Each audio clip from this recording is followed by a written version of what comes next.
beautiful. Morning.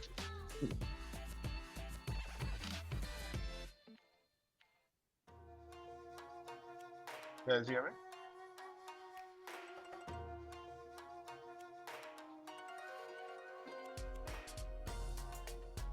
Hello.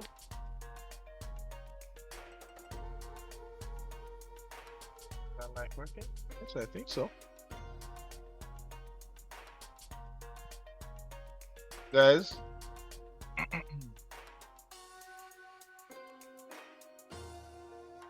So we're hearing. ah, you are alive. One person. All right. How is everyone else?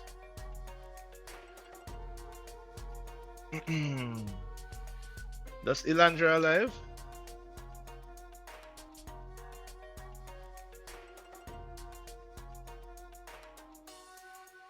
Yes, so. All right. So, before we jump in, what's the latest in your design studio schedule? We're coming close to the end of the semester, so I'm assuming you guys probably already have your final project due date. Yeah, we have an interim this Friday. That's this Friday. Okay, cool. Mhm. Okay. All right. Hmm. Um, Hold on. Which project you guys are doing again? Third year, second semester. That's not housing. Housing is the first semester. So what's your project this time around?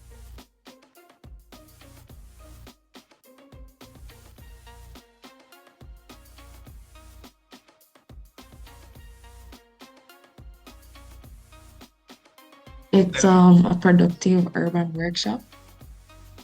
Yeah, Okay. Urban workshop. Hmm. yeah. Okay. Urban workshop. Is that like a kind of um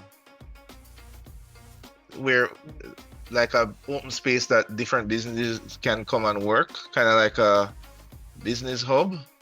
What's an urban? Not Hmm. not exactly, sir. So we were given different typologies and we'd have to design based off of like what those typologies, the spaces they need. So we had coffee, mill, whatever, rum distillery, furniture workshop, that type of stuff. Oh, Yeah. okay, cool. Cool, cool, cool. All right. I wonder, I wanted to actually spend some time to talk about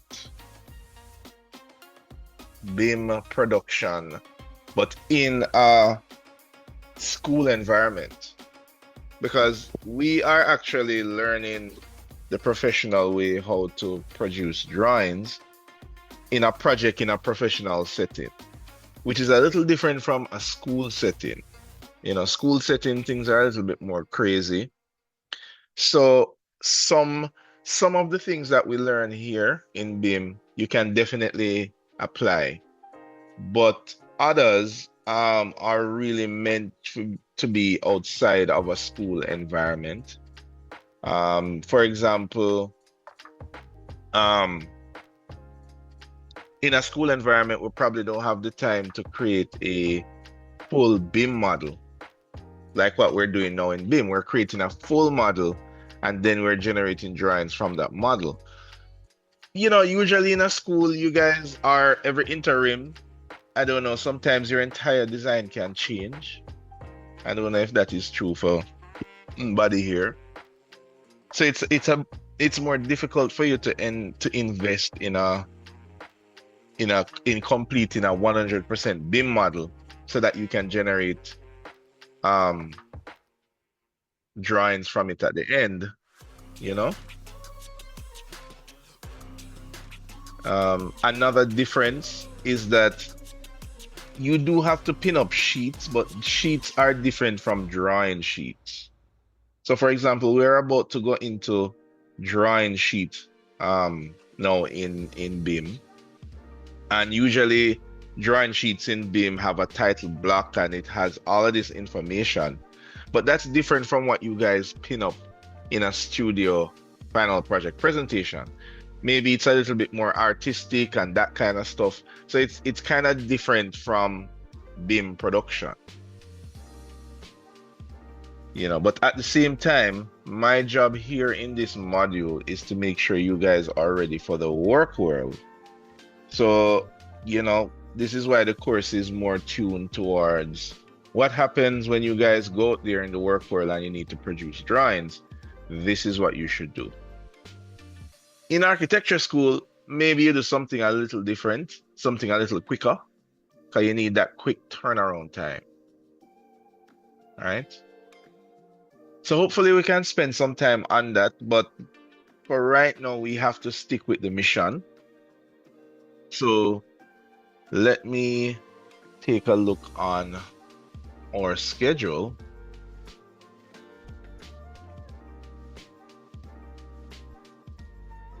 There we go. Oops, there we go. All right, so where we are now in our schedule is today is the 23rd. All right, so it's the 23rd, which means we are now going to be tackling, annotations, call out details, stuff like that. We're going to be generating our sheets. And by now, everyone should have a model. Maybe at different ranges, we will have our model. But everybody should have a model by now. Now, in order to generate views, it's with the assumption that you have a model to generate a view from, right? So what we're going to do is we're going to proceed with our regular method of we're going to go through how do we produce drawing views now, and then later, when you guys come back, we won't be having a presentation because we finished the presentations. So we'll be doing some class activities. So those class activities are going to be done in class and you're going to submit them before you leave class. So you're going to need Revit for later. All right. But for this morning's class, it's going to be the regular stuff. For those of you that are where I am, you can follow along. As usual, the videos will be there. We are pretty much through all the checkpoints. Now we have one more checkpoint left for target 5. No, target 5 checkpoint is already done, I believe. So let me see.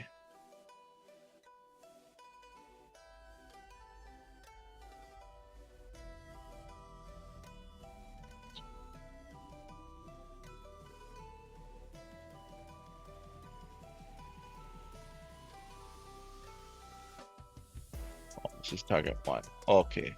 2, 3, 4, and target 5.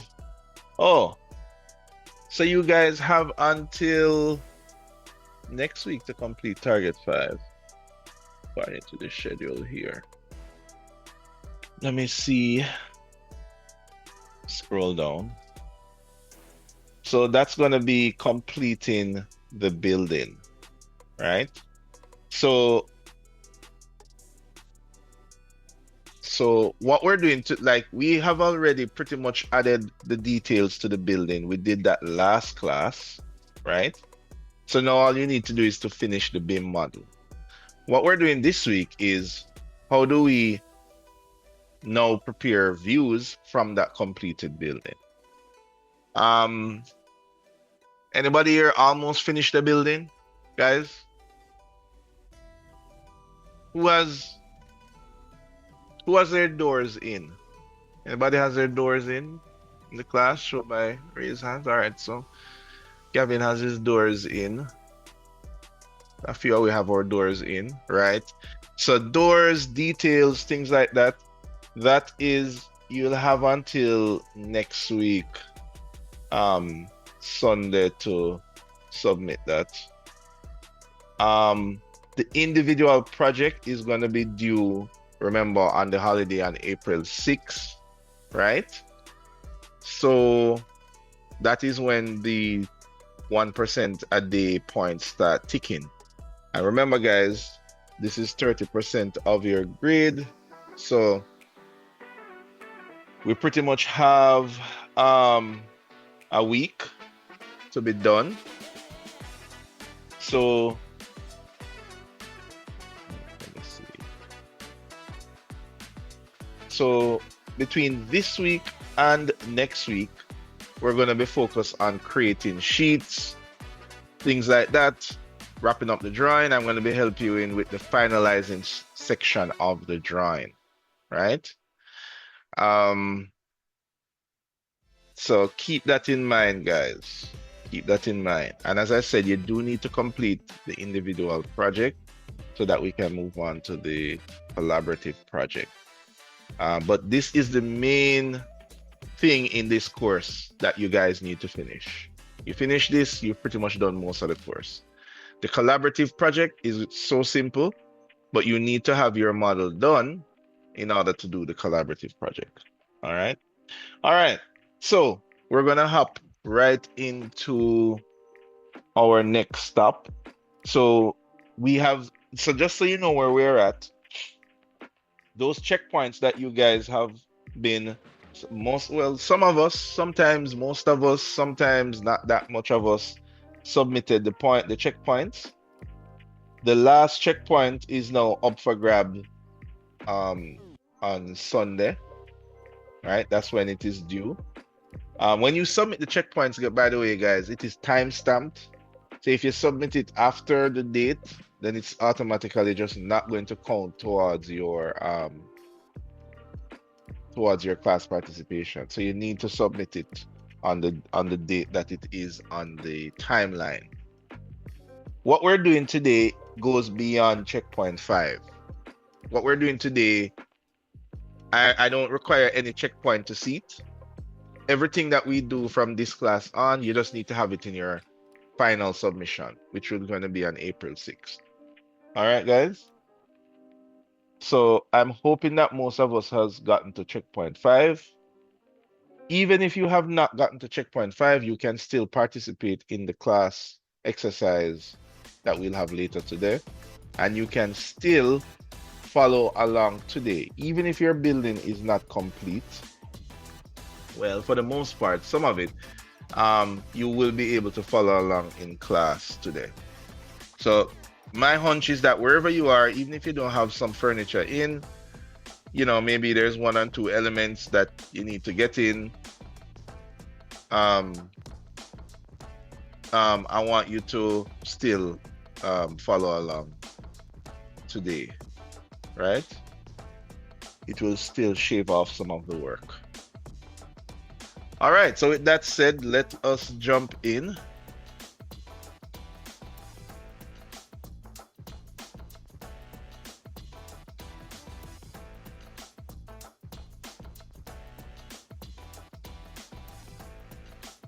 So now that we have completed our BIM model, it is time to make use of our investment in creating this model and start to generate our list of drawings.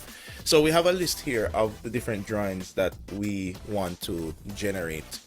And what we're going to do is we're going to start to configure our individual views to achieve these drawings. And then about halfway through, we're going to create a title block so that we can start placing these drawings on sheets. All right, so let's go. So in our list here, PD means presentation drawing and WD means working drawing. Now, when you look on your handout, you're going to see a list of views that you need to create. Now, this is important, guys.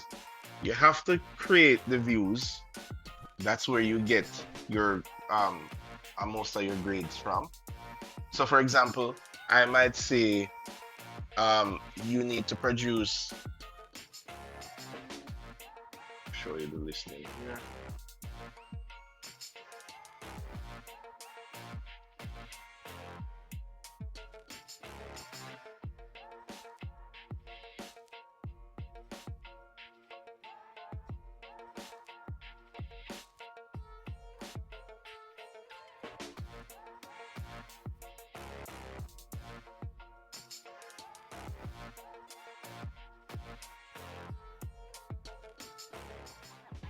Slideshow.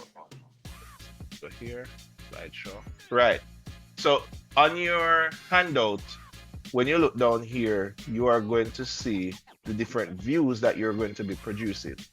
Now, views are different from sheet, guys. Remember, views are like floor plans, elevations, sections. They are independent views in Revit. And then you put those views on a sheet. So this is a list of all the different, this is a list here of all the different views that you're going to be required to do. Some of them are going to have the word PD on it, which means it's going to be a presentation drawing. And some of them are going to be WD on it, which means it's going to be working drawings, aka construction drawings, meaning it needs to have full plans, dimensions, full dimensions, annotations, and labeling, and so forth. Whereas presentation drawings, well, you know what that is already. It's more gated, more tailored toward a visual viewing. So you're gonna keep an eye on that when you're producing the sheets. So a working drawing means that it has a complete list of annotations and details, whereas a presentation drawing is more suited to be presented. It has less annotations and details. So different views are required to have different types of presentation methods. So let's tackle our floor plans first. So if we take a look on our drawing views that we have here, right? So let me minimize these. So if you look at these categories, we have view, legend, schedule, sheets, families, and groups.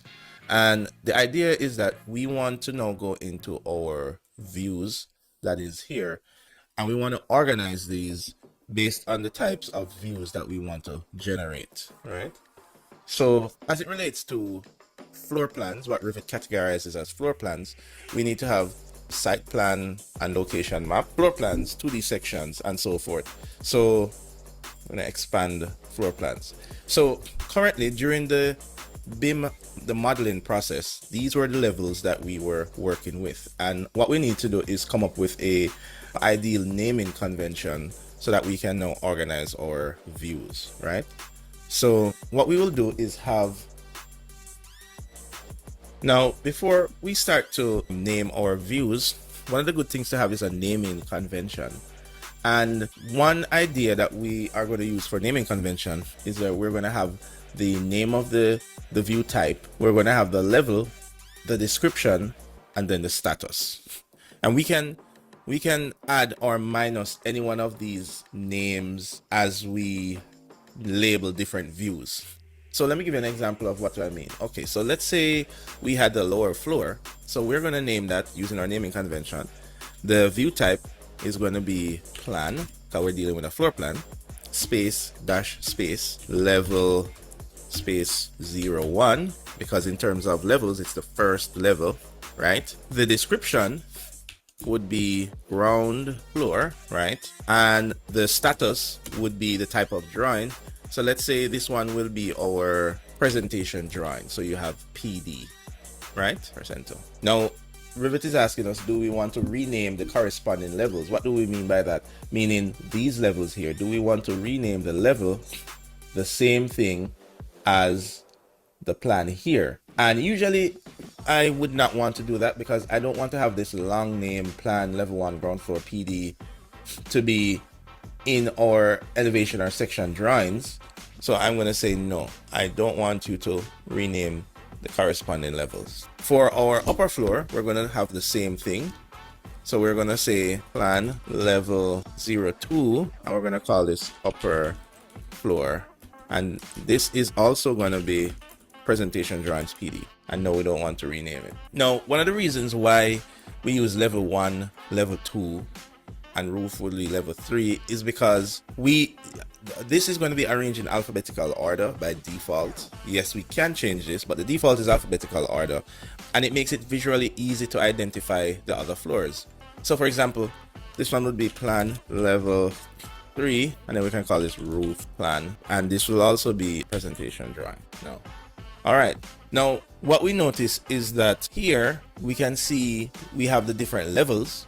But when we have a description that is different from the level, we can name it whatever we want to name it. So for example, suppose we were going to have a view where we only show maybe just the patio. We could name that level 1, patio detail, or patio enlarged plan, and so forth. That way we know what level the described floor plan is on. And that's a good way to start to keep your drawings organized. Now, in terms of our site, we would want to have site. In this case, I would not put a level for the site plan because the site plan has an overall look. So I'm going to leave out level and just go to the description, and I'm going to call it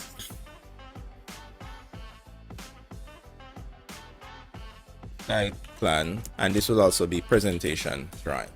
Right now, the interesting thing of this is that I might have another level, and suppose I want to have a site plan that only focuses on showing me the drainage or showing me the contours. Then that would be called site drainage plan or contour plan, and so forth. So it's always a good idea to separate the view type, what level it's at, and a description and a status of the drawing as a good starting point for your naming conventions. So what we're going to do is we're going to organize this list a little bit better. So all of the things that we will require working drawings for, we'll have at the top, and all the things we'll require presentation drawings for, we'll have at the bottom. Now keep in mind, these are only for drawing views. This has nothing to do with laying out the sheets. We're going to have to kind of design what's the best way to lay these views out on sheets whenever we get to that point, right? So we can continue as we finish this.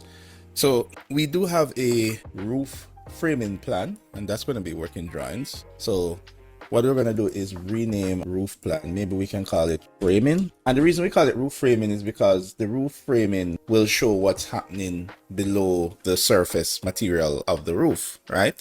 So what holds up the surface material, the framing behind it.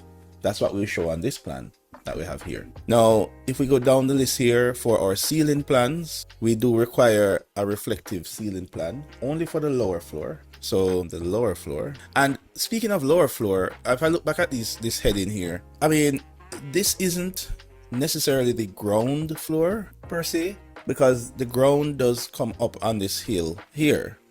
So I think a more appropriate name for this would be lower floor, right? And here we'll have the same name. So we'll call this plan level 1, and then we'll call that roof reflective ceiling plan. We can call that RCP, and this is going to be WD for working drawings. Do we want to rename? No. Now for our upper floor, we're not going to be using the upper floor plan here. So the reflective ceiling plan for the upper floor, because it's not required, so we're going to actually just remove that view. All right, now, yes, there are more views, but let us start configuring each one of these views to look like what they should look like. All right, so let's start with at least our lower floor here. This is what we have. It's going to be important that we set up our view templates now, right? Because our view templates are going to control how our view looks.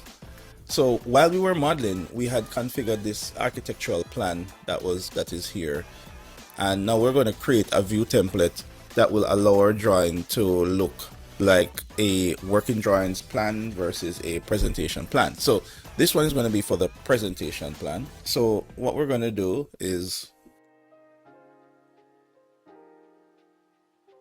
we're going to remove the view template, and that will give us the freedom to change the settings that we want to change. Now, right away, in order to achieve a presentation plan, we would like to have the walls to be hatched, maybe a little bit of shadow, maybe some colors on the furniture, and so forth.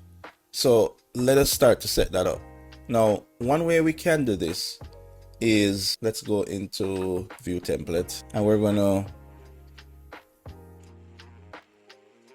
let's move this over here so that we can kind of see the plan in the background. Now what we're going to do is duplicate architectural plan, and we're going to call this, let's put it in bracket, presentation plan, right? All right, we can't have square brackets, so we'll have presentation plan. Now on the presentation plan, let us now go into each one of these and try to configure what we want. So one of the first things, we probably don't want to show our terrain in the background. So we're going to look for topo solid all the way down that, and not to be confused with topography. And then we're going to turn that off. Then we choose apply.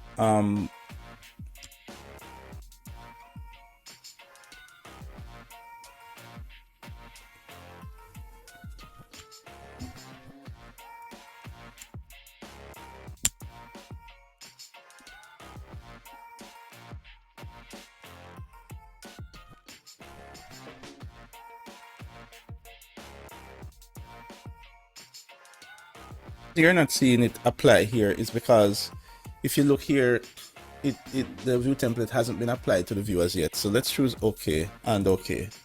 So now that it's applied, you'll see it go away, right? Now we can also view our drawing with the line weight option on, just to see, so we can know exactly how it's going to look. All right, let's go back into presentation plan. So we're trying to configure these presentation plans.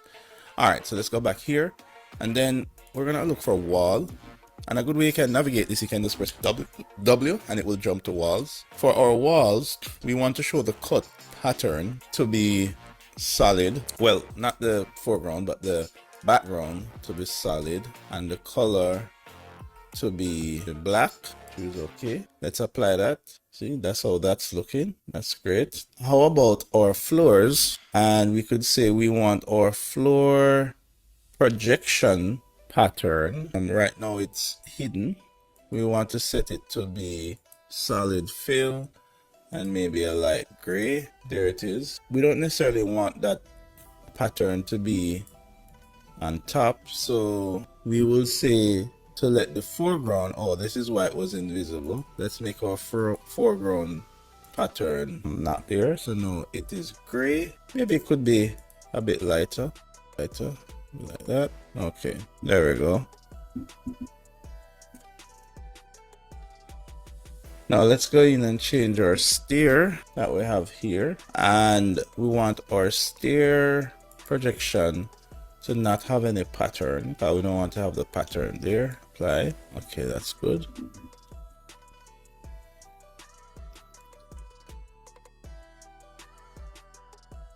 Now let's go in and get our structural, get our columns. They weren't structural columns, we made them architectural columns. So we'd find that on the columns.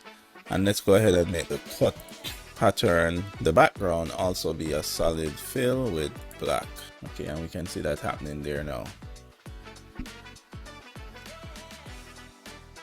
Okay, now let's go back to our main settings here.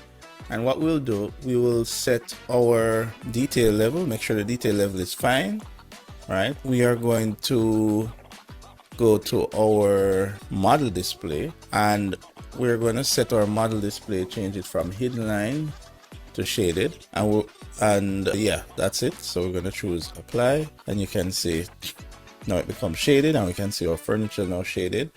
If we want to change the color of the furniture, we will have to do that either in the furniture itself or in filters. All right, so we're going to choose OK on that. Next, you can see furniture is there. Next, let's go over to shadows, and we're going to enable shadows and ambient shadows here. Let's apply that. All right. So we're going to have to tweak the shadows a bit. They're a bit heavy based on what we can see here. Now to tweak the shadows, we are going to go down to lighting, and we're going to carry our shadows probably way down, maybe carry it on halfway. Let's choose apply.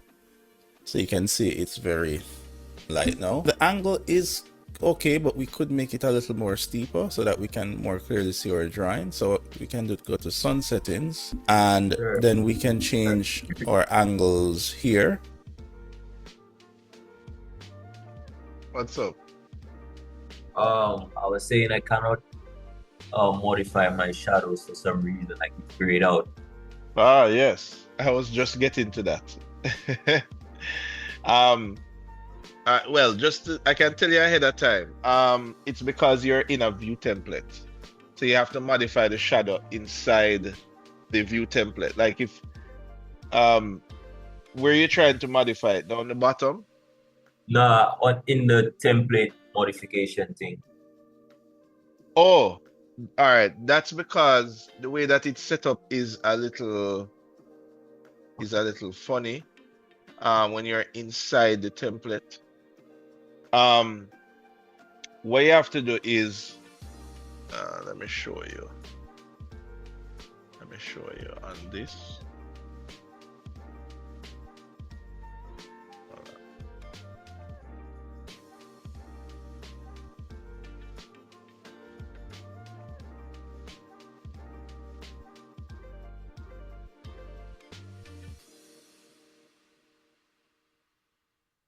Right. So, there we go.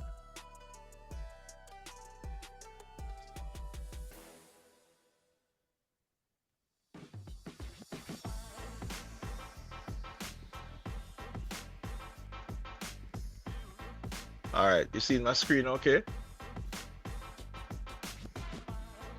Yes, sir.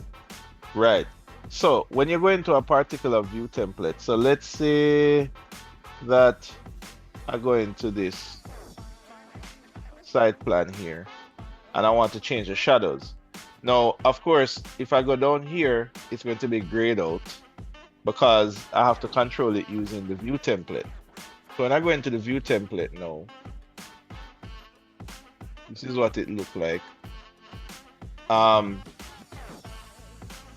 Each one of these model display, shadows, sketchy line, lighting, they correspond with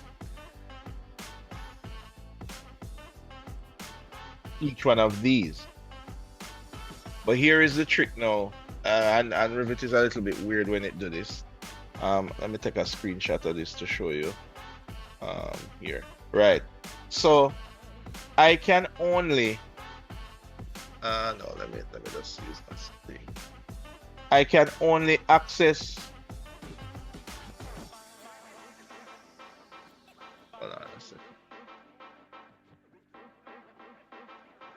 Yeah, I can only access model display settings only if I access it from clicking on model display.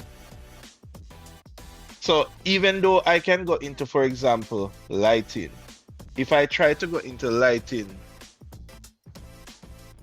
it's going to be grayed out. And the reason it's grayed out is because I accessed this dialog box from clicking on the model display button. You understand? So if I click on the model display button, it will only allow me to edit model display. Oh, if I wanted, like lighting. Exactly. And Revit is a little bit weird in doing that. So this always catch me. So when I select shadows, for example, now I can select the shadow settings, but I can't select model display settings because I went into this dialog box through the shadow setting. All right, so that is the little trick there with Revit. This is only when you're in the view template. All right, let's continue. So the one we want to change is the altitude. So let's change that to probably about 15. And I'll just click in another box and choose apply. And let's change this to about 150. There we go. All right. And keep in mind that when you go to shaded, the brightness of the sun, so if I go all the way down, it affects how bright the materials look. So that's something to keep in mind. All right.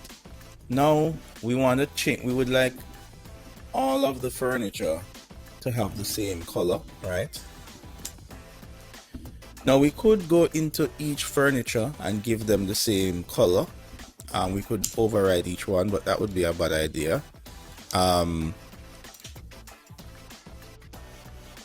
But instead, what we're going to do is we're going to use filters to achieve this, right? And that's going to be really cool. So in order to use filters in our view template, we're going to choose override filters. Then we're going to create a new filter here. Now, the way how filters work is you create a filter here, then you choose what category do you want to apply to this filter, and then you choose the rule of the filter, right?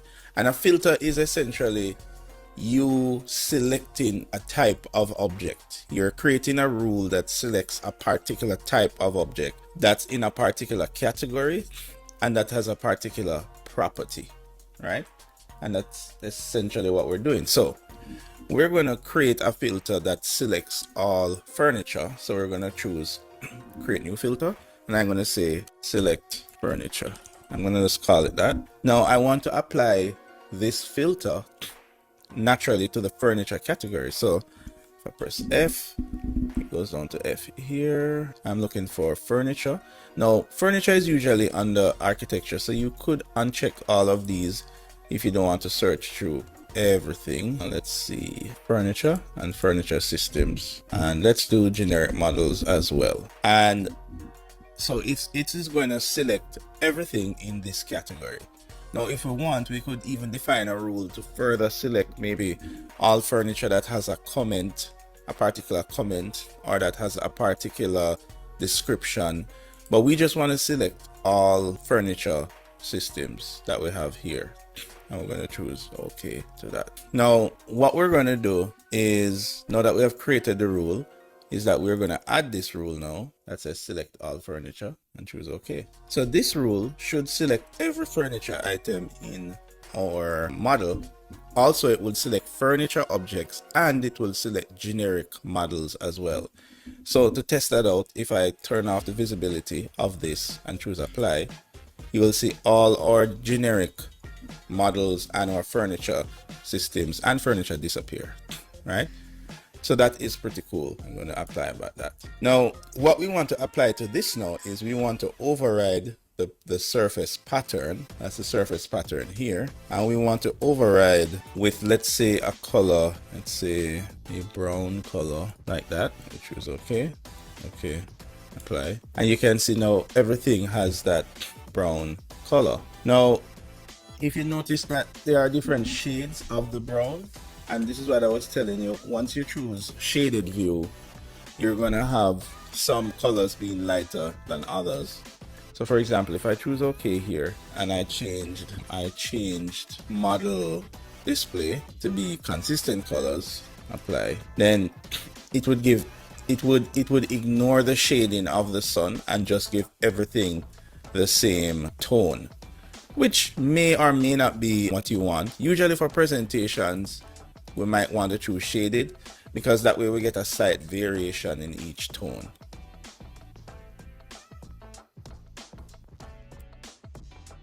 Now, what you might notice is that the tables that we have here have not changed in color.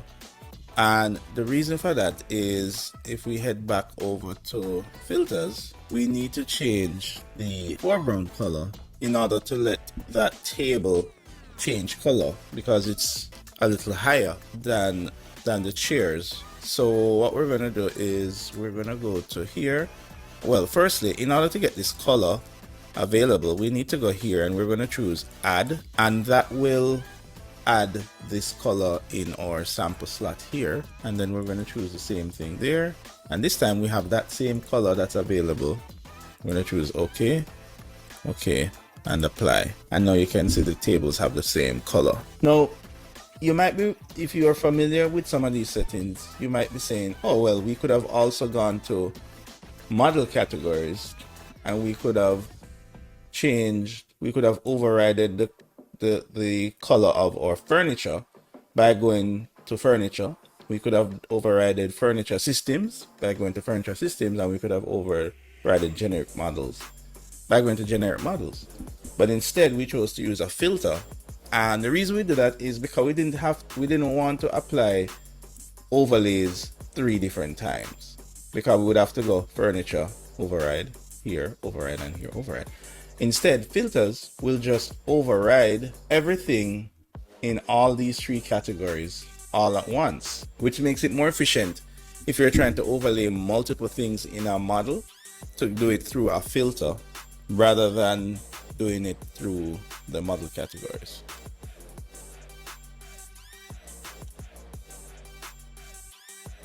Okay, so let's choose OK and see what we have here now. Okay, so now would be a good idea to start thinking about, what's going to happen to the floor of this building. In reality, we possibly have one floor material that's going to pretty much be everywhere, right? So remember that this area here is a temporary exhibition, so you might have displays along this wall here. It's going to take a lot of heavy foot traffic. Then we have our office space that's going to be here. This will likely be some kind of carpet, maybe, right? Then also we have our bathroom areas here, which would more likely be some kind of tile. So we have 3 different floor types here. This will probably be maybe a steel float concrete, a very rough concrete to handle the surface, the heavy traffic that's going to be here. So we need to represent that in the model so that it can be reflected in the drawings. So if we hover to the end here and tab, we can tab into the floor. So here is, now I've selected the floor, and what I'm going to do is I'm going to copy the floor,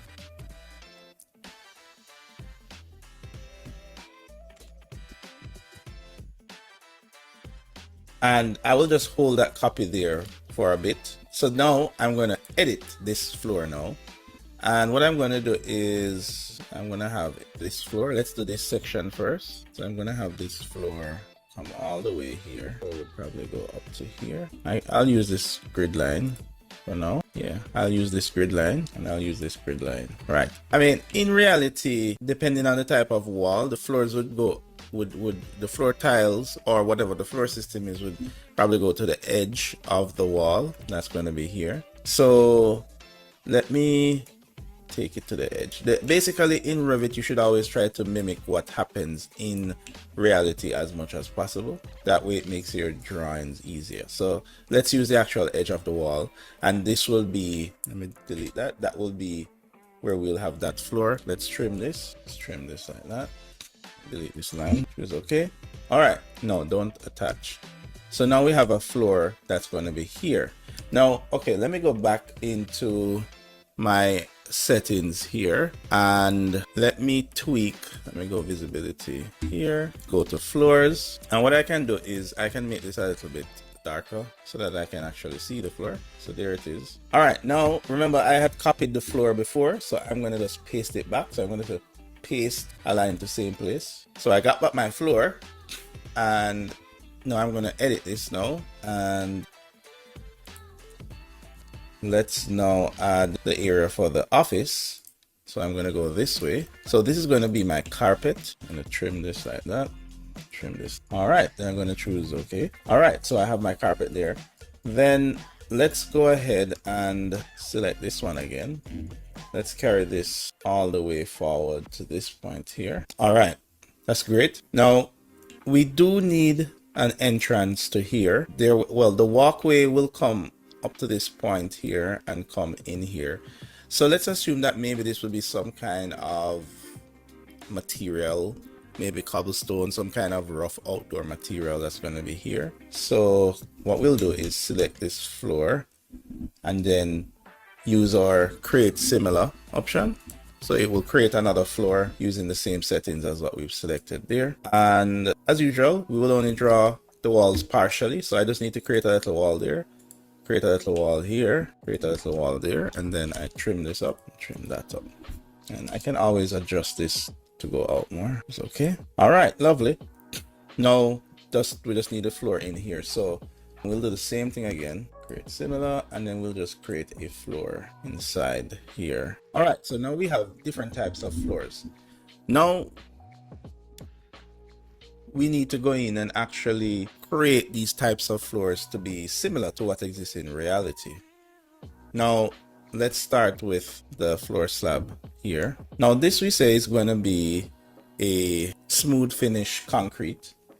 Now we're gonna go into our material settings to tweak this. So to do that, we need to go into edit type. And first we need to set up the structure of the material. So right now this is set to concrete gray cast in place, 200 millimeters.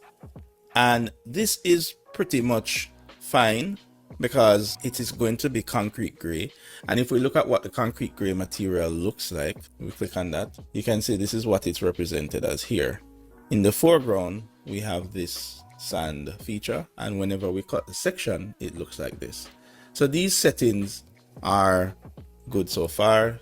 So we're going to close this guy here. Now let's look at our bathroom tiles here. Let's go edit type and let's go back to structure. Now in this case, this might have a concrete base, but it's going to have a tile finish on the surface. So what I'll need to do, I will need to insert another layer, and I'm going to move it up, up, up. And then this will be my finish. That's here. So I change it to finish. And then I need to choose how thick this is. So the thickness of a tile. So probably it would be 1/4 inch. And it will convert that for you, right? Into millimeters. Then we need to choose the material. Now, we could look for tile.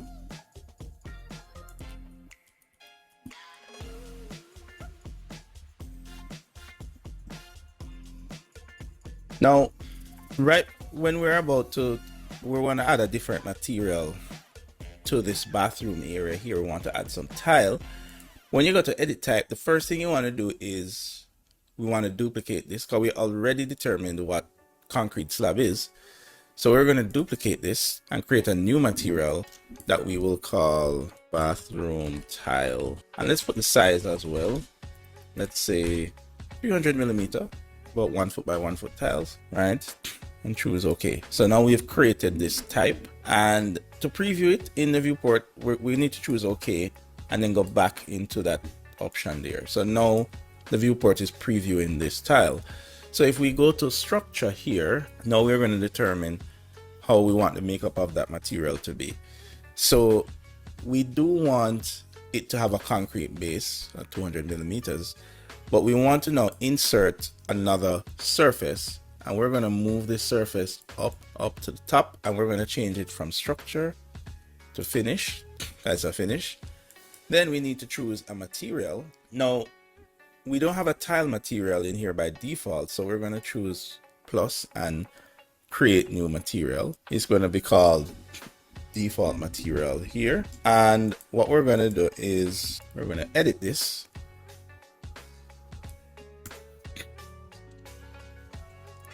By right clicking and choose edit.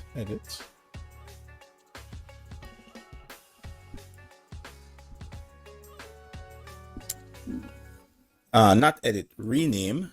We're going to choose rename, and we're going to call it underscore 300 millimeter tile.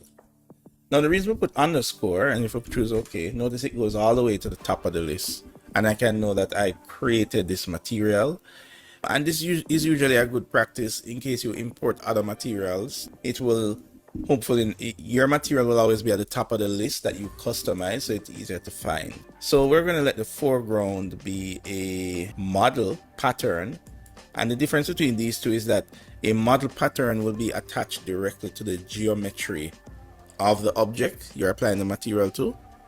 So when you rotate the tile, the texture will rotate along with the tile, meaning if you have a 3D view of your floor plan, the tiles will orient itself to look 3D, whereas when it's drafting, the tiles will always remain flat on the screen, right? So drafting is good for if you have like floor plans or elevations, materials that will only be shown in floor plans or elevations. Once you have a material that's going to be shown in 3D, it's a good idea to have that material made as, or that pattern made as a model. So we're going to choose this 300mm square, and we're going to duplicate it, and we're going to call it 300mm tile, and we're going to make this line spacing actually be 300mm. Choose OK, choose OK. And let's make the surface pattern background be a solid fill, and let's give that a kind of a light blue color. Not that this is the actual color of the tile, but just for the purpose of seeing it on our viewport here. All right, so we're going to choose OK, and OK, so you can see that material is applied right here. Choose OK. Oh, we didn't give this a thickness, so let's make it 6mm. That's the thickness of the tile, and we're going to choose OK. And it's telling us that our floor overlaps with our topo solid, right? Which that's okay. We'll go from there. We're going to choose apply. Let's choose OK here. All right, now notice that we are not seeing the tile in our drawing here, and the reason for that is we actually have a view template that is overriding our floors, and it is showing all floors as gray. Now this may be what you want or not, so let's go back into view templates here and go back into floor, right? And this is where we overrided these. So let's turn them off to see what it looks like. Let's say no override. Let's make the foreground visible, so everything is now default, right? Now we're going to choose OK. So now you can see this area is tile, this area is concrete, and now we're going to let this area be carpet. Now usually for presentation drawings, you may want to have everything be one color, maybe just for the purpose of showing this is my floor plan. And then for maybe the construction drawings, you would have the exact patterns that are showing. Now there's no rule that says you have to do it this way. You can have presentation drawings that show actual materials. It's totally up to you. All right, let's do the last part of this, which is going to be the carpet. So we select this floor and we go to edit type. Don't forget to duplicate your floor and then now call it carpet. Then we're going to edit the structure, and we're going to do the same thing again. On top of the concrete, we're going to insert a new layer, move it to the top. This time it's going to be carpet, so maybe carpets, we can just make it the same 6mm, you know, just as a representation.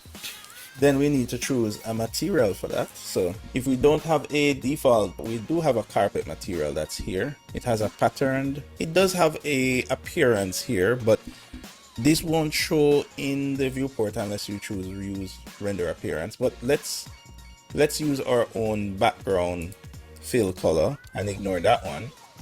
So we can maybe use a light kind of pale color, like maybe like that. Choose OK, choose OK, and choose OK. So now this area is now carpet. So we have carpet, we have tiles. That is there.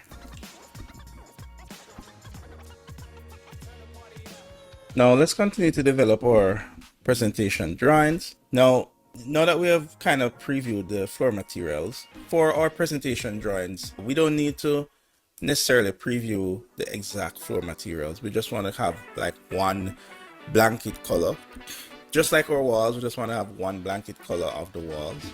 So we're going to go back to the visibility properties, go back to floors, and we are going to override the floor and put it back to our original gray, slightly dark color here. There we go.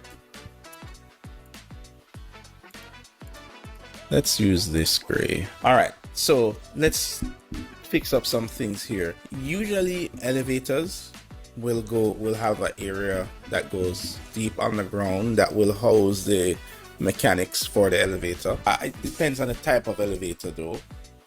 But just for our drawings, we are going to represent this as an open area below the elevator, right? The engineer will determine, I guess, what kind of mechanics go there. So we're going to select our floor. So I'm tabbing into the floor, and this area we're going to have as open. So I'm going to use the cut tool and cut there, and let's trim that up. Then we need to have a concrete floor in this area here, because this is going to be the area that the trucks back into. And then of course this area here will be open below, so we're going to choose okay here. All right, now a few other things for presentation drawings. We don't need to show our grid lines, so we're going to go into here, and this time we're going to go to annotation, override annotation, and we're going to select the grid. We're going to turn off the grid lines, and we're going to choose okay. There we go. Now we might want to still show our section lines here. And what we can start doing is moving our scope boxes in closer. Wait a minute, let us see if, right.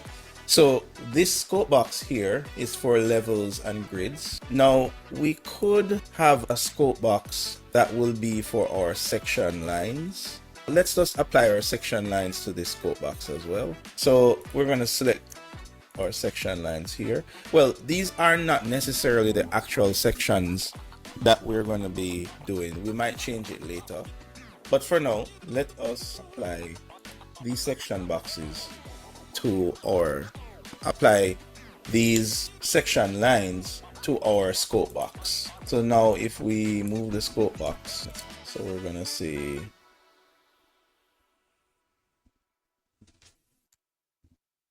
for now, we'll just move these sections in manually like that. There we go. All right, now we have all of this saved to our template. Oh, let's also, we can hide our scope boxes as well. So let's go to presentation plans. The scope boxes won't print necessarily by default, but we just want to clean up our view. So let's go to our view template here and go to annotation, and we're gonna turn off the visibility of our scope box. There we go. Now we can still see it if we go to show hidden, so it's still there. Also, let's get rid of this line, and our stairs is currently, oh, we do have some line work that's here that we're no longer using. So let's select all of this and go to filter, select none, and let's select our thin lines. Okay, so it's selecting thin lines everywhere, and then we just hit delete. So now we're only left with the stairs. We do have an array still. Let me see. Tab. There we go. I think we have an array there still that we used to create the stairs. So we choose array, and then we can delete that as well. Then we have some detailed group lines. So right click, let's select similar, select all visible in view. There we go, delete. So now we're left with just the stair line. Okay, so now we're pretty much at a good point with our lower floor presentation plan. Let's go to our upper floor now. Now, of course, the upper floor, we can just apply everything that we did to our upper floor by clicking here and going changing this to presentation plan, choose okay, and that's it. So you know, we invest the time in changing the view template so that we can just reapply it. Now, one other thing we need to do is to fix the shadow. The shadow is looking a little weird, and the reason for that, let's go back into our view templates and go into shadows here, and what we want to do is not shadows, let's go to lighting, and we want to go to sun settings, and we want to say don't let the shadow always go to the ground floor, right? So that way the shadows will always fall on within the drawing, not on the outside of the drawing. So if we look back here, we have the shadows on the inside, and it isn't giving us that weird shadow that's there. All right.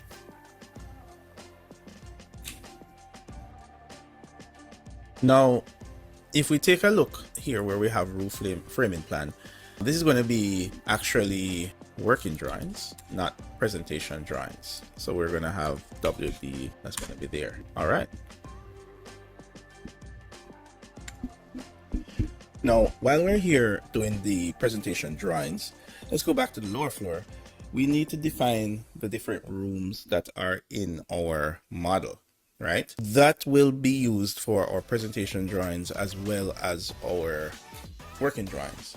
So in order to do that, we're going to go over to architecture and we're going to go over to rooms. I'm going to hit that.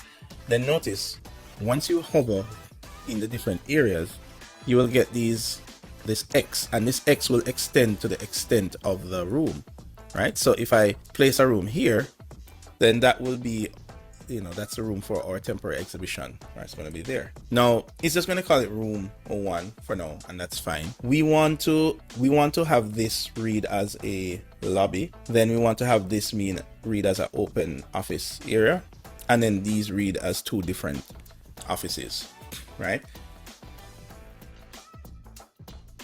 So what we need to do is to separate these into individual rooms. And to do that, we're going to use the room separator tool. So we're going to hit that. And how this works is we're going to put a line. Let's put it in the center of this wall here. We're going to draw it all the way down to maybe the center of that wall. So that's going to separate that room. Then we're going to start from the edge here and separate this to that point. So that way, this will read as different rooms. So now when we go to rooms, this will read as a room, that will read as a room, this another room, there's a room, and there. This is also a room there as well, and another room here. All right, so now we have all the rooms. Now we need to name them, right? Let's not forget. We have a room here, a room here, a room here, and a room here. Now, every time you name a room, it will give it a number. You can always change this number at any time. All right, so we hit here. We call that exhibition, temporary exhibition. This is going to be storage. Now, when we're naming in architecture, we should always practice to have our names in full caps. So this is going to be male bathroom. This is going to be bathroom, and this is going to be female bathroom. This is going to be handicap bathroom, right? There's a special needs bathroom. This is going to be our lobby, and this is going to be our pen meeting area. This is going to be open office 1, and this will be this 2, and this will be conference room. All right, and this is going to be via service via, since this is our service entry here. All right, now of course you might realize that, okay, the text isn't necessarily ideal, and then we have these numbers here. These are not necessarily ideal, so we might want to edit how this looks. Now, in order to do that, we will need to change the family of this room tag that we have here, right? Now, an important thing to learn about how families work with room tags. Notice that if I select this room tag here, I'm using a family, and that family is called M room tag. Now that family has 3 variations. It has one that's called room tag, and that just has the room tag and the name. It has one that's called room tag with area, and if I change it to that, you will see that it has the area below the room tags. And then it has room tag with volume, and if the volume isn't computed, so that's why you're seeing it there. Now each one of these labels is using the same main family, which is M room tag, but now they're using 2 different variations. So for example, I can have this tag here be using the room tag with volume or room tag with area, and this one here is using room tag with volume, while I can have this one just using the room tag. So you can have all the room tags here using the same family, but with variations of each, right? Now, what we want to do is we want to edit this family. We want to change how this looks in our plans, and we want to change the font size and some other things. So we would need to go into this room tag family and edit them. When you click on this family here, M room tag, and you choose edit family. It's going to open up into a family editor. Now remember, a family editor is like a totally different project. If you look at the top here, you can see that you are working on a file called mroomtag.rfa when you click on this here, right? So in a way, you can see that this is its own project, and you can see it represented here. And then everything else that you have here is a Revit project. And look what happens. Notice that when you go back to the project, the name changes at the top. So in this, you're editing a RVT file, but when you choose the family editor, you're editing an RFA file. So keep in mind that these are two completely different files. However, this family file is loaded into the project file. So you edit it here and then you load it into the project file, but they open in the same Revit window. So try not to get confused with this, with the family editing.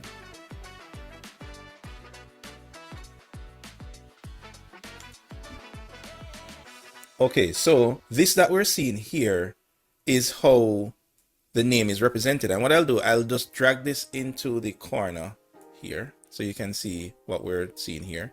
And let's go to the lower floor. Now notice how this coordinates with how Revit works. You can see that the room name, when it's translated into the project, it takes on whatever you put as the label. The room number is here. And then notice you see two different values here. You actually see the volume overlap with the area.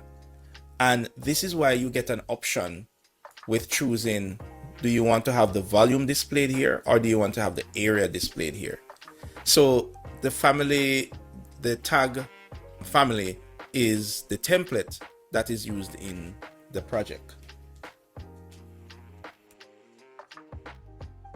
Now, when you're in the family editor, notice that when I click it, you will see Revit kind of flash a little because it's actually switching between projects. Now, if I click back in the project here, then it switches back to the project, and you can know this by what's happening up here. So let me switch back to the editor, the family editor.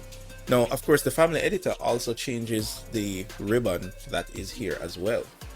And if I click on the room name, I can go to edit label. And when we choose edit label, let's make this a little smaller here. Notice that what this is saying is that it is reading from whatever you put as the name parameter, and it is feeding that into the space allotted for the room name, which is then represented here in the family. And when loaded into the project, it takes on the label that you have entered. So when you edit the label, you can actually change some properties of how the room name is displayed. Now, we're not going to get too deep into going into parameters and editing labels, right? But what we will do is we will modify our family tag so that it will change what is displayed in our project. So one of the first things we want to do is we want to have the room name be a different font. So we're going to choose edit type here. And well, right now I think it's too big. So we're going to make the room name smaller. So we're going to duplicate this and we're going to call this, let's make this 2mm B for bold, 2mm bold. So we're going to change this to, let's change it to Arial narrow, and we're going to change the size to 2mm. Now notice you have the tab size here, and what the tab size is, if you're familiar with Word, when you press the tab key, it will space, it will jump by a certain distance. This is what that sets. Now we don't need to worry about that, so I'm going to leave that be. I'm going to turn on bold and choose OK. So the room name is smaller and bold. Now I want to actually change these guys now. So I'm going to select them, go to edit type and duplicate. And this time I want to create a text that is 1.5 millimeters. Okay. And let's change it from black to a dark gray, maybe. And we're going to change the size here to 1.5 millimeters. And we're not going to change that to Arial narrow because these texts are usually shorter in length. I'm going to choose OK. So now they are smaller. Now at this point, if I choose load into project, because that's how I want to load these settings into the project, it's going to say, okay, you've loaded them in.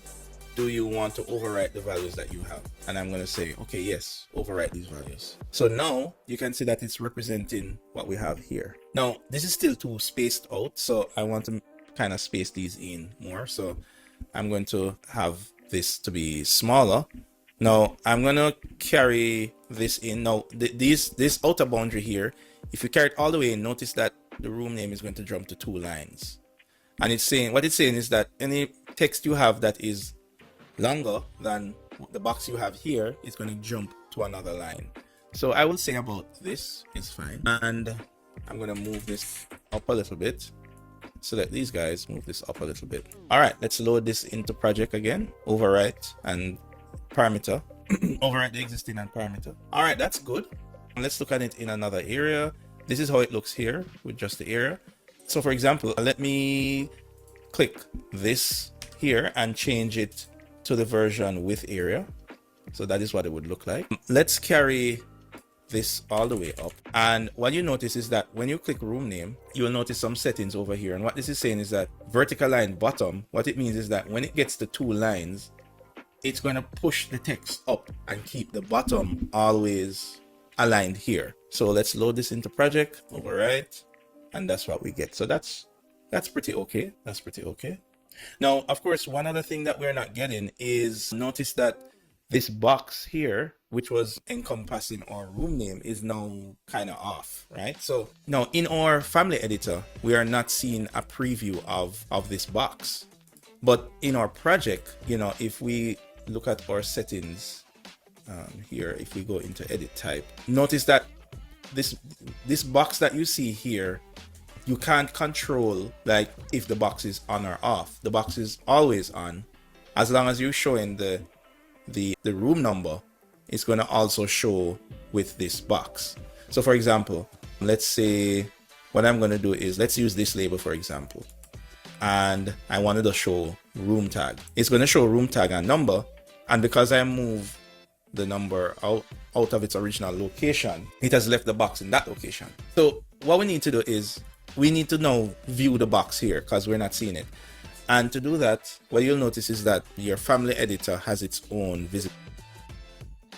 And to access visibility graphics, we can go, while we're in the family editor, we can go to view, we can go to visibility graphics here, or we can type VG. Now this visibility graphics looks a little different than in the project. We need to go to annotation categories and choose,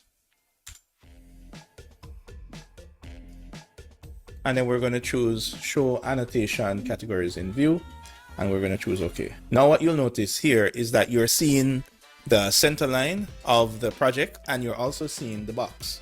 So what we're going to do is move the box, and we can use the arrow keys to nudge it. There we go. All right. And then we're going to say load into project at parameter, and there we go. So now the box is directly over the text. All right. So then we can now go back here, and we can now close. We can now load into project and close, or we can choose close here.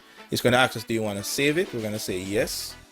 And this is where we're going to save it, preferably in our project folder, right? So we're going to choose save, and there we go. So now we have our labels, and the next thing we want to do is we want to have a version where we just have the room name and without the number. So what we'll do is we'll select the label and we'll go to edit type, and we'll duplicate this, and we'll create one that's called room tag only. And for room tag only, we don't want to show the room number, so we're going to choose OK. So notice that now we have 4 different variations of this family. We have the room tag, that's the one with the number, the one room tag only with no number, room tag with area, and room tag with volume. All right, so now what we need to do is to select all of these tags. So we're going to select everything, filter them, and say, okay, check none, show me only room tags. And I want to change all of these room tags to room tag only. So now notice that they're only showing the room tags. So we can fix these up now. So tab into the room tag, and let's put them in areas that we can recognize it. All right, good. So now we can label these other areas. So let's go to room, let's label here. Before I click, I'm going to say room tag only, so it's only labeling it with the room tag. There we go. And I want to call this service elevator. The name is a little long, so maybe we can rename it. Let's call it RV, yeah, service elevator. Let's label this one public elevator. We didn't put the doorway in this elevator here, so let's do that. Let's go to component and let's go to elevator door. Let's put the elevator door on this side. There we go. Right, so when you come into the temporary exhibition, you go to the elevator door here. All right, let's go on the upper floor. And in that case, the elevator door is going to be over here. Yeah, we already did that. This is actually going to be a storage area. So let's get our door and put a door on this side. All right, so we need to put a room separator over here because we want this area to be a kitchen. Then we need to label the patio. And if we choose room, notice that it's not going to find the boundary of this room because it's open. So I need to grab the room separator tool and we'll have some separator line there, one here and one on this side. So now when we go to room, there we go. So we'll have a room here, we'll have one here, and then we have the same elevators here. Now actually you can use, when you go to the room tag tool, you can place rooms automatically.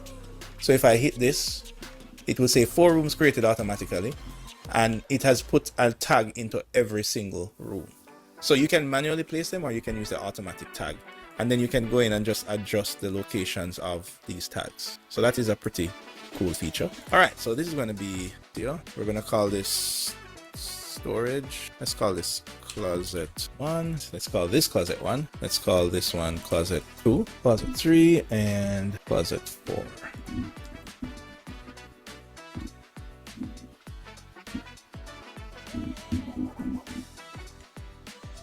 Now, if there was a situation where, let's say, like this is kind of running into the walls and you're not seeing the name, you could have it on the outside, and notice it comes with a leader line. So you could have a leader line like this, and it shows you where the closet is. So you can have this as well. All right, so we're gonna call this stair, and notice that I'm putting my room names in all caps. Kitchen. Now, in this case, these elevators were already labeled from the room below. So what I'm going to do is I'm going to select them. So for this one, I'm going to select it here. I need to select the room. So make sure you select tab into the X because you need to select the room. And then over here, I'm going to say this room exists already. So this is actually the service elevator. I'm going to click that there. So it becomes the service elevator. And I'm going to do the same thing for this room here, right? This room here, tab into the space. There we go. And this is the public elevator that's there. All right, so, and this is the main exhibition space. All right, so there we go. We have all rooms now labeled.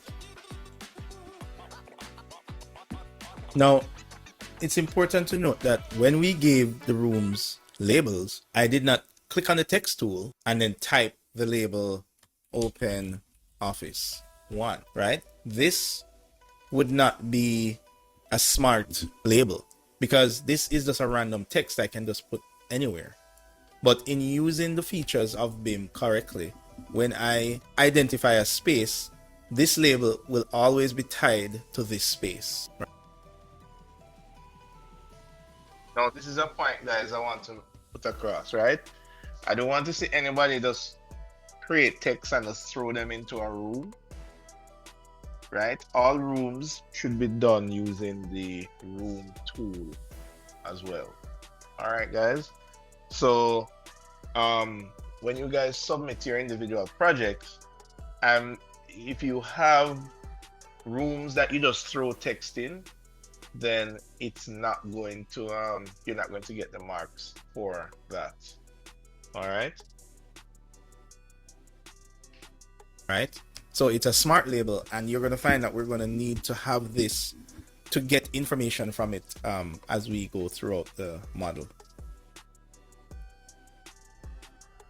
Now, usually as a part of presentation drawing for floor plans, we want to have a quick legend that gives us the label of each room. Now, in order to do that, we need to generate what we call a color scheme that shows all the rooms.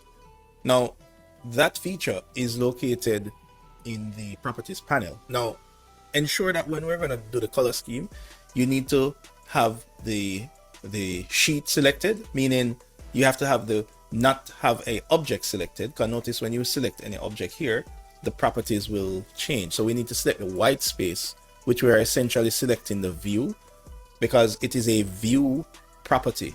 So make sure that you have selected the white space, which is the view, and then you're going to go to color scheme. So this is going to create a color scheme for our project. Now you need to tell it what category of a color scheme you want to create. So in Revit, rooms are different from spaces, right? Rooms are what we just created just now.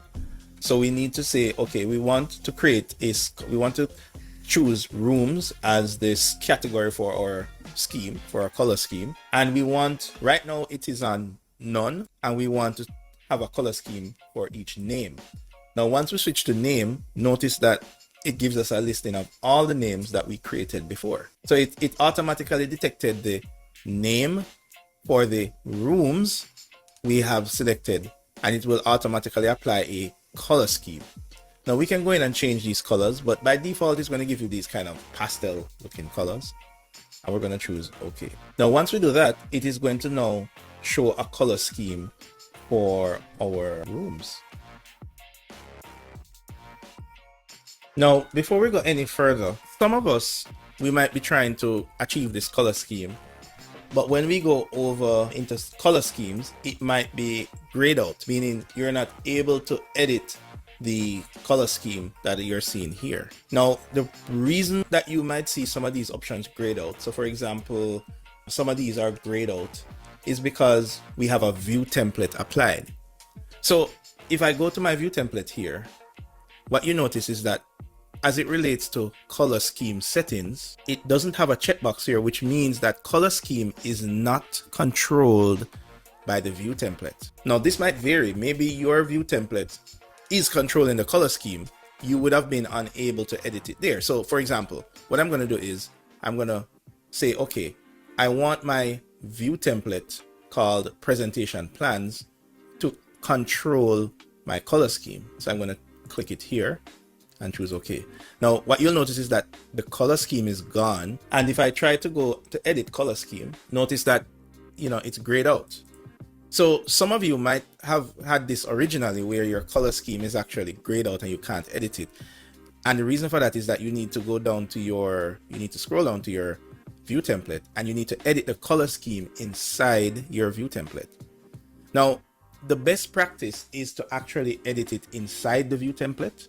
So notice that once I selected the option to control my color scheme with the view template, it's now gone back to gray, and that's actually what I want. So I'm going to click my view template here, and I'm going to go down to color scheme, and I'm going to do the same thing. I'm going to say for the category of rooms and room names, give me the color schemes. I'm going to choose OK and OK. So now my color scheme is applied, but it's applied through my view template. So for example, if I should change my view template to, let's say, architectural plan,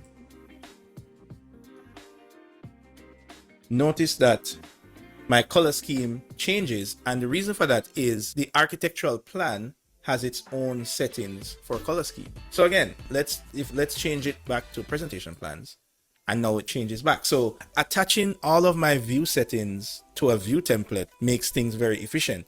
If I go to my upper floor, notice that my upper floor already has the color scheme applied because I chose to do it inside the view template. So that's a very important point, to do your color scheme, to do all your settings inside of your view template, so it will apply to every view that you have applied the view template to. See a listing of my rooms and colors, I will need to now go to annotate and then head over to color fill legend, and I'll just click that, and then I can just add a legend that has all of my rooms. So let's go to the lower floor, color fill legend, and I'll just put it right here. Lower floor, I'll just put it right here. Right, so now we have a presentation plan and we have all our rooms listed, so we can clearly see where all our rooms are, which is the objective of this presentation drawing.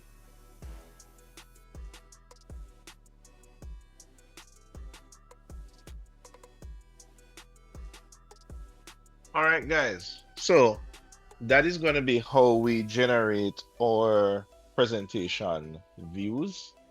Now, as it relates to plans, now I want to talk a little bit about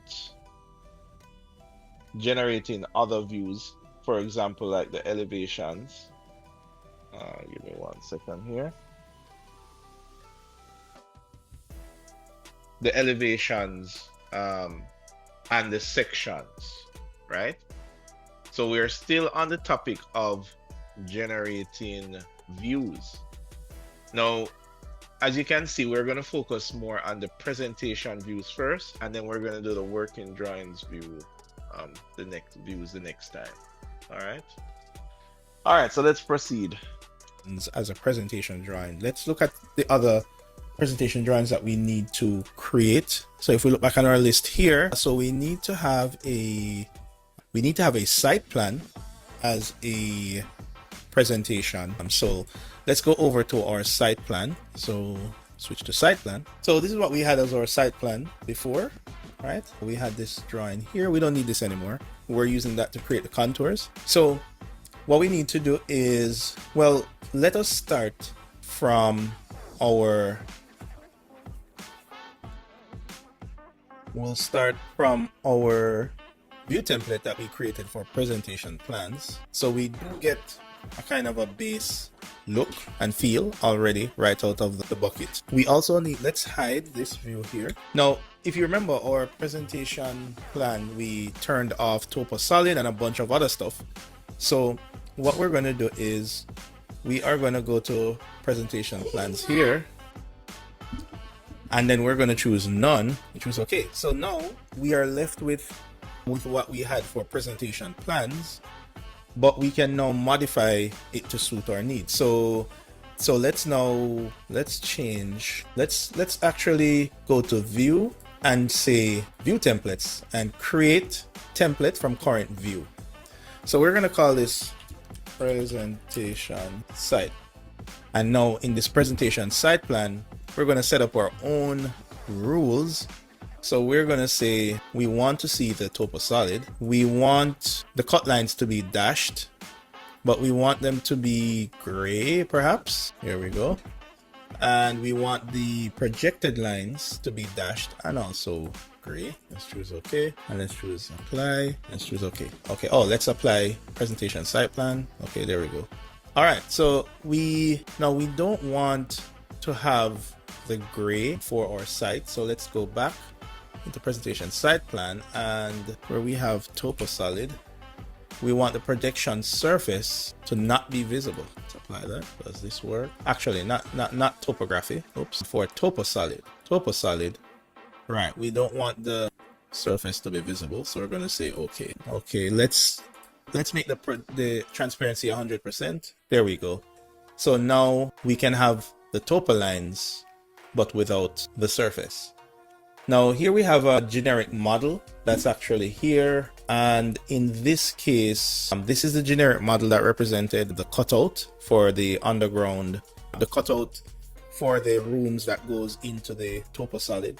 So let us go back into here and let us turn off generic models. Okay, I think the reason this is not turning off is because we actually had a filter for generic models. So let's remove that filter. Apply. Okay, let's see.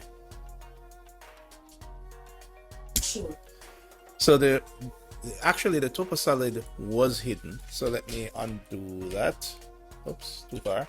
Right. So this Topo Solid that's here, notice that I'm selecting it, and let's go back here, and where it says generic models, if I turn this off, it is actually turned off, because what I'm showing here now is actually the topo. It's actually the cutout section of the Topo Solid.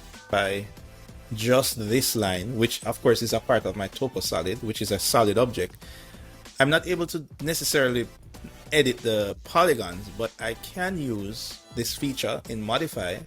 I can use the line work override feature, and what this does, I can click on it and say, okay, I want to override lines and make them invisible lines. And now any line I select will now become invisible. It doesn't delete the object or anything, it just makes those lines invisible. So this is a very useful feature for Sescape. Right, so now we have the topo solid that's there.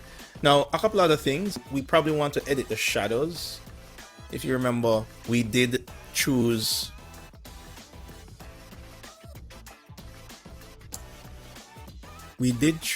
under lighting, under sun settings, to not project this on the ground level. So we're gonna say project the shadows on the ground level once again. Just choose apply. And if we wanted to, we could also change the angle a bit. So I think the angle might be okay. Let's try 120 degrees. Let's try 160. That's fine. That's actually fine. All right, great. Now, a couple other things we need on the site plan. We do need a north arrow, and because this is a presentation drawing, a graphic scale would also be good. So to get our north arrow, we're going to go to annotate symbol, and we're going to load in a symbol. So when we're in our folder here, we're going to go to annotations, and if we look for north arrow, press N. Here we go. We have a north arrow here. So actually, what we can do is in our site plan, before we insert that, is we're going to ensure that our site plan here, let's go to view template, and we want to make sure that the orientation for our site plan is true north. Is okay. Great. Now let's go and add our north arrow, which is already loaded. So we can just put it over here for now. We can move that later when we put it on a sheet. So that is our north arrow there. All right, now we can set the size of this later. The next thing we want to add is going to be our graphic scale. So let's go ahead and load family again under symbols. Press G and look for graphic scale, maybe a 1/100 scale. And let's put that over here for now. All right, so that is going to be our graphic scale. All right, so we now have a presentation site plan. Now, one more important thing we need to show is our property boundaries, which by default is disabled. So in order to do that, we need to go back to our view template and head over to site and enable site, because under site, if we expand down site, we see that property lines are a part of site. So we choose apply, and now we can see our property line that's there. So this is our property line.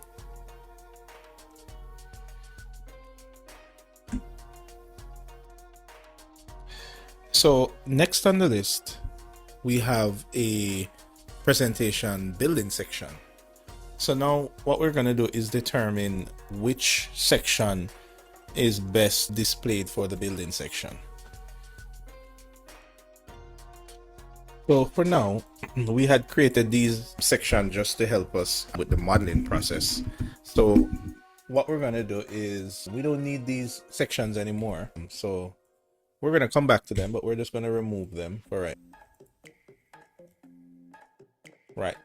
And then I think we can do a section going across here like that. Maybe flipping it the other way. Let's see. We could do it all the way here. Okay. So if you look closely, this is the section that we will be generating, right? So let's go to our floor plan. Let's go to our lower floor plan. This is what we would be seeing here. We can actually move that up a little bit. Right.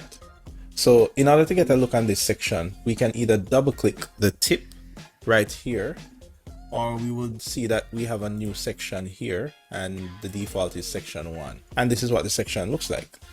Now we are creating a presentation building section, right? So we can actually do the same thing again. We can start from the last presentation setup that we did. So we can go to view template here.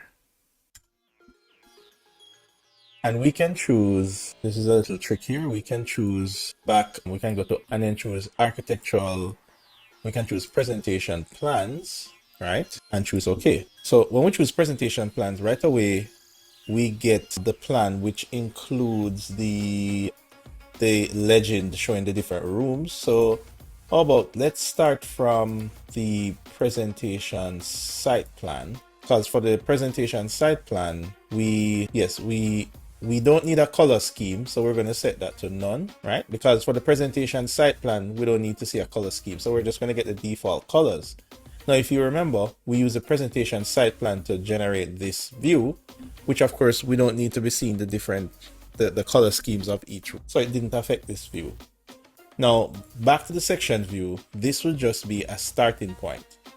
So what we would do now is go back to view template, and then we would, not view template, we would go to view, and then we would go to view templates, the little down arrow that's here, and say create template from view. So now it's going to ask us to create a new template. So we're going to call this presentation section, and there we go, presentation section. And now we can start to design what we want to have for this template, right? So because this is presentation, we would try to hatch the walls, but also the floors.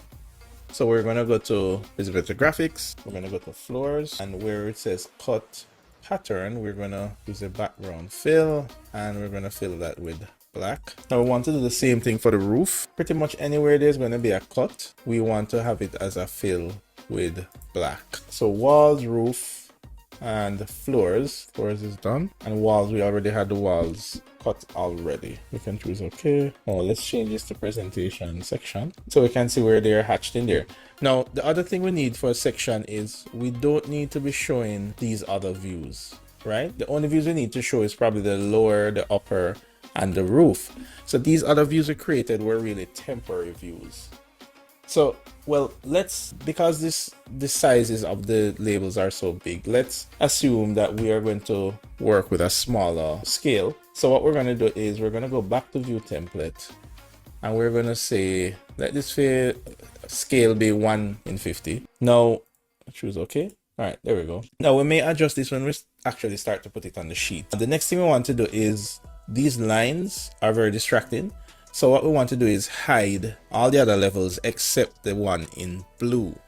Now we could manually do this by clicking on each one, right click and go into hide, but we're going to do something a little bit more sophisticated. Now if we click on the level, on this level here, we can see that this level is labeled as a building story. But if we click on any one of these black ones here, what we want to do is uncheck building story, because what we want to do is we want to create a parameter that we can use to say, hey, if the level does not have building story check, hide it. So in order to do that, what we need to do is to select all of our levels that we want to deselect building story from. And we have quite a few levels here.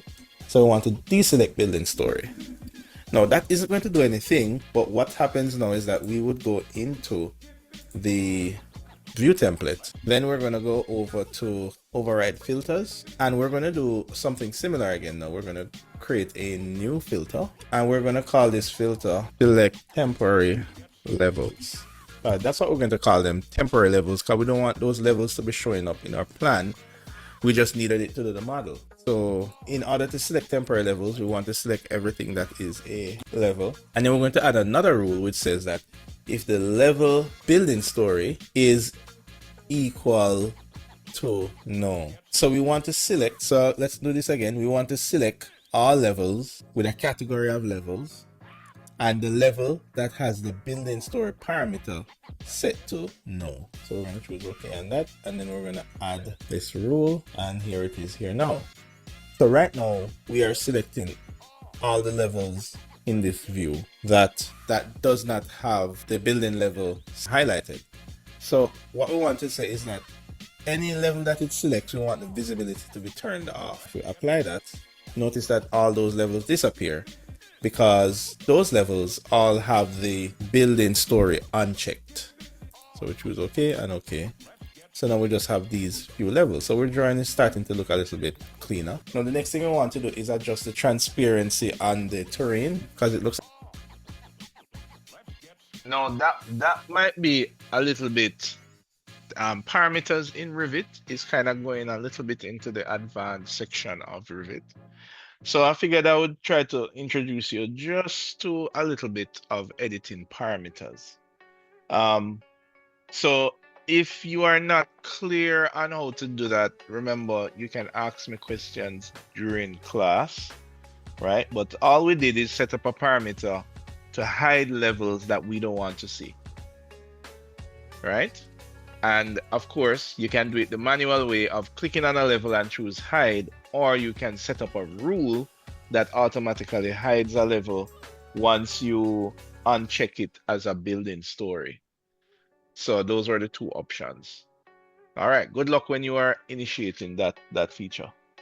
A little weird how it is there now. So we go to model, and then we go to topo solid. And if you remember, we had in our previous template, we had made that transparency be 100. So maybe we can try it at 70, and we can choose apply. So you can see we start to get back our terrain now. Now we might not want to show the terrain lines in the section view. So what we can do is on the topo solid, we can say we don't want to see secondary and primary terrain, and now it's blank, so we choose OK and OK. So now we do get the terrain, but without the terrain lines, and we only get these levels. Now the next thing we probably want to do is to turn on view depth, which allows things that are closer to the camera to be lighter. So we're gonna go to lighting, and what we're gonna do with lighting is maybe turn up the sun a little bit, or I think the shadows are okay. Let's see if we turn up the ambient light a little bit, so everything gets a little bit brighter, which is fine.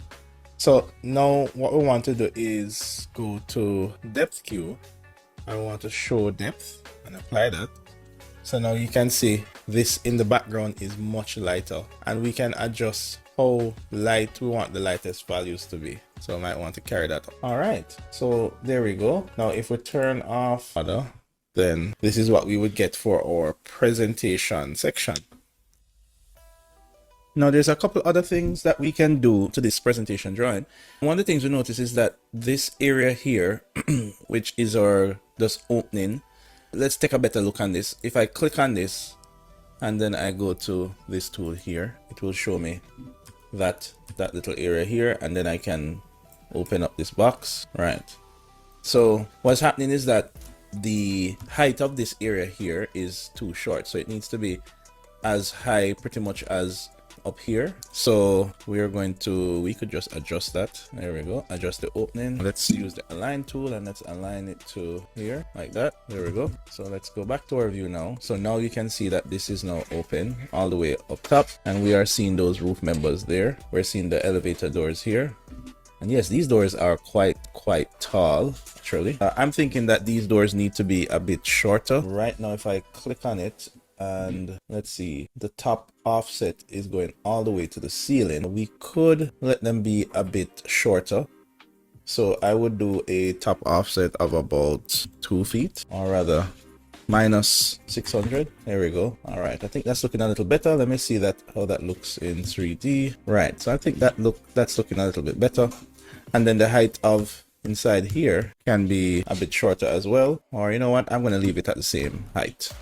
All right, so that's what my section is looking like. Now there's a couple other things. The terrain cut line is dashed, so ideally that would want to be a actual thick cut line. So let's go in and adjust that.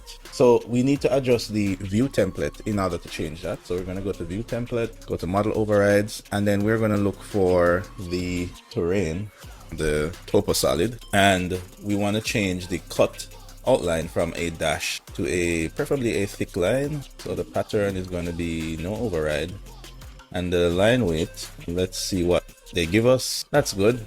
Maybe the line could be a little thicker, so we can override the line weight to be like about 5, maybe 8. This will depend on what scale we have this at. Right now we're assuming it's at 1 in 50, but when we start to put it on sheets, we can further determine that. Now we also need to have a cut to show our stairs to be cut. We want to have it shaded in black as well as our foundation slabs here. So let's go ahead and do that. So we need to go back into model options here, and now we need to look for stairs, and what we want to do is to let the cut pattern be solid, not the foreground. Usually you want the back, if you're doing solid, you want the background to be solid, so we want that to be solid black. Okay, let's apply that. There we go, that's looking good. And then let's now change our structural foundations cut solid fill to be black as well. Okay, and apply it. There we go. All right. Okay, good. That's looking better. Let us see. Oh, this is actually showing the terrain in front of the wall that's here. I think because we have our terrain being semi-transparent, that's why we have this here. We also need to let the terrain be a bit thicker. So we're gonna select the terrain, the topo solid, and on the structure, let's make this about 1500 millimeters thick. Apply, and let's make it a little thicker. Okay, there we go. That's a little bit thicker right there. Now, we do need to figure out a solution for the terrain. I don't believe we can keep it at semi-transparent. The problem is that, well, we are seeing through the terrain here, but then when the terrain goes underground, we're also seeing through towards the back. And ideally, we would want this to be like a solid earth color. So let's go back into presentation section, view template, and let's see if we can change this to be more fitting. So if we look at topo solid, the transparency is at 70. So we're going to put transparency at 0. Choose apply again. Transparency at 0. Apply. So now we can see in the background where we're not seeing through the terrain. Now we're going to look at the cut patterns, and we're going to set the background to be maybe like a deep brown.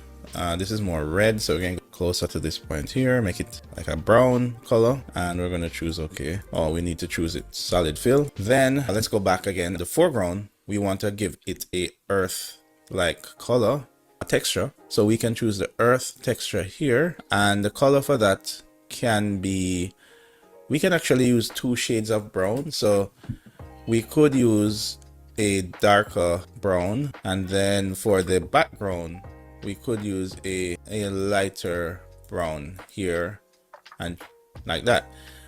So let's see how that looks.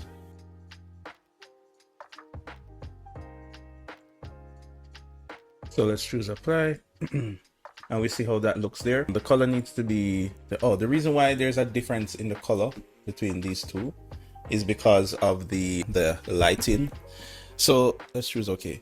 So if we, for example, go back to lighting, or yeah, let's go to lighting, and if we turn down the ambient light, then we notice we get closer to what is going to be reality. Or what we could do is, let's see, under model display, we might say if you choose consistent colors, then you will always get the exact color that is presented, and you won't get any variations in the color, any shades or shadow, any ambient shades in the color as well. And of course, you could also choose hidden line, which that way you would get just black and white. So it's totally up to you how you want to color your presentation drawings. It would be my preference, but everyone has their own kind of preference as to how they would want to do the presentation drawing. For example, I might want to change the window material because I think it's a bit over blue. And to do that, I would go to manage, then I would go to materials, and then this brings up all of my materials here, and I can look for glass, and there you see that color that's there. Now, when you go straight to materials, you don't necessarily know where this material is applied to. You could assume that because this is glass, we use a glass material, but the way to be sure, and I'm going to hit cancel here, is to actually select the object or the sub-object. So I can select the actual pane of glass, and then I can go to edit type here, and I can see materials, and this is where it says glass. I can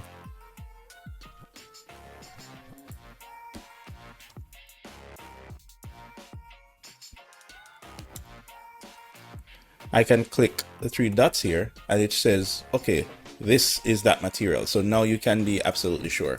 So those are 2 ways in which you can access your material.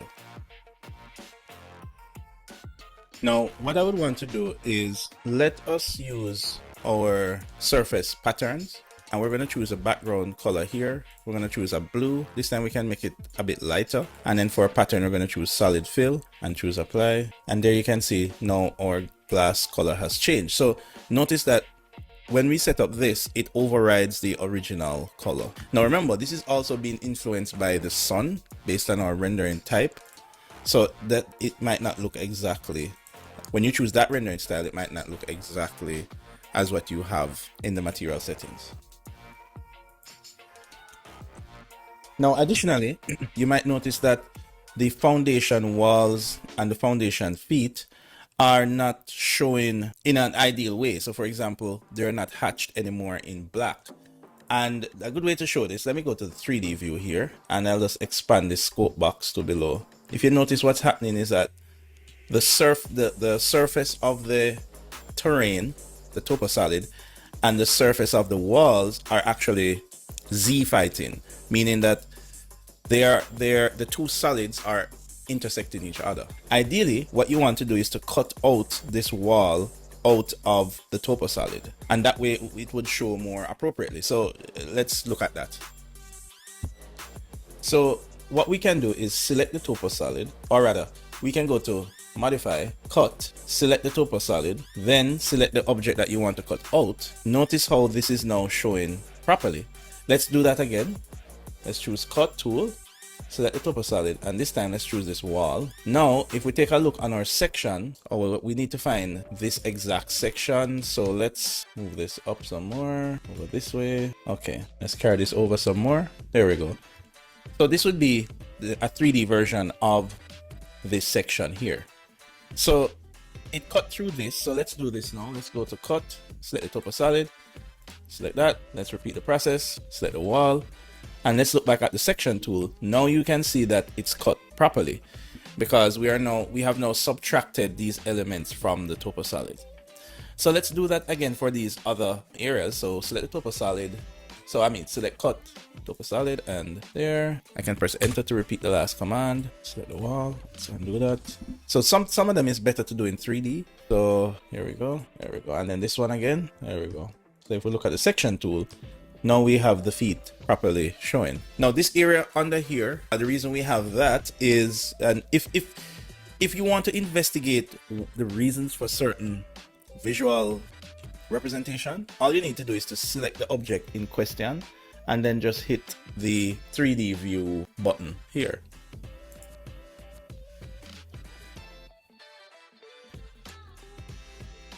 Right, so I'm gonna hit the 3D button right here, and then it's just gonna show me the area with the steps, and I kind of cut that in like that. Right, and you can see the reason why I'm getting that is because the slab doesn't go underneath the stair. So let's take a look at our lower floor plan, and we can take a look at this slab here. Right, so ideally we would want this slab to go underneath this stair like that. Choose OK, don't attach. All right, so if we look back there, no, that is actually fine. All right, so far this is what we have as our presentation section view. So of course we're going to name this section view. So ideally, if we look at our naming convention here, we have the view type, the level or zone or area, the description, and the status. Now, as it relates to section, the view type would be a section, space, dash space. Now, in terms of the level or zone, that wouldn't apply to this because it is a section, not a floor plan. However, we would want to use this convention to describe where the section is. So in terms of levels, that's looking at it from a plan perspective, but a section, so for example, we could say that this is section AA because section AA is in a certain area, right? If this was a two-part building and you have department A, department B, it could be section department A or so forth. So in this case, we're going to just call this section AA because AA would represent the zone or where that section is taken. And then for our description, we would probably put like what is the section showing? What is the main objective of the section? There's some kind of information about it. So I would maybe name it something like public there. And then in terms of the status, it would be presentation drawing. So this is how we can apply the convention, the naming convention to this section view. Okay, so in going down the list, so far we have done the site plan, floor plan, building section. We have the perspective section left. We also have the solar study. We'll come to that in just a bit. So next we have the perspective section. And this one is going to be pretty easy because everything we've done kind of builds on top of each other. So we can go to a 3D view, for example, this view here, and we're going to do a perspective section of the same section view. This is what I am choosing to do. So what I'm going to do is I'm going to make this section box a little bigger. There we go. So this is the area that I was showing in my section. And what I'm going to do is I'm going to go over to the view. So I can right click and say find in project browser, and it will find me where this view is. So it's called 3D view. And what I'm going to do is duplicate it. I'm going to say duplicate, and then I'm going to rename this copy. I can right click and choose rename, or I can press F2, and I'll call this perspective section. Well, actually, let's use the naming convention. So I'm going to call this maybe P section, for perspective section. For now, I might change that name later. And then the zone is still going to be AA because I'm doing a perspective section of the same section. And then the description, it would be perspective. No, it would be same thing, public, because what I'm showing here is the public stair, right? And then this is presentation drawings, right? So you can choose to do it this way, or some persons would also call this a 3D section. So maybe I would call, maybe the view type would be 3D section, the same AA, and then I'm showing the public stair. I think I might like that one better. So that's the name of this view here.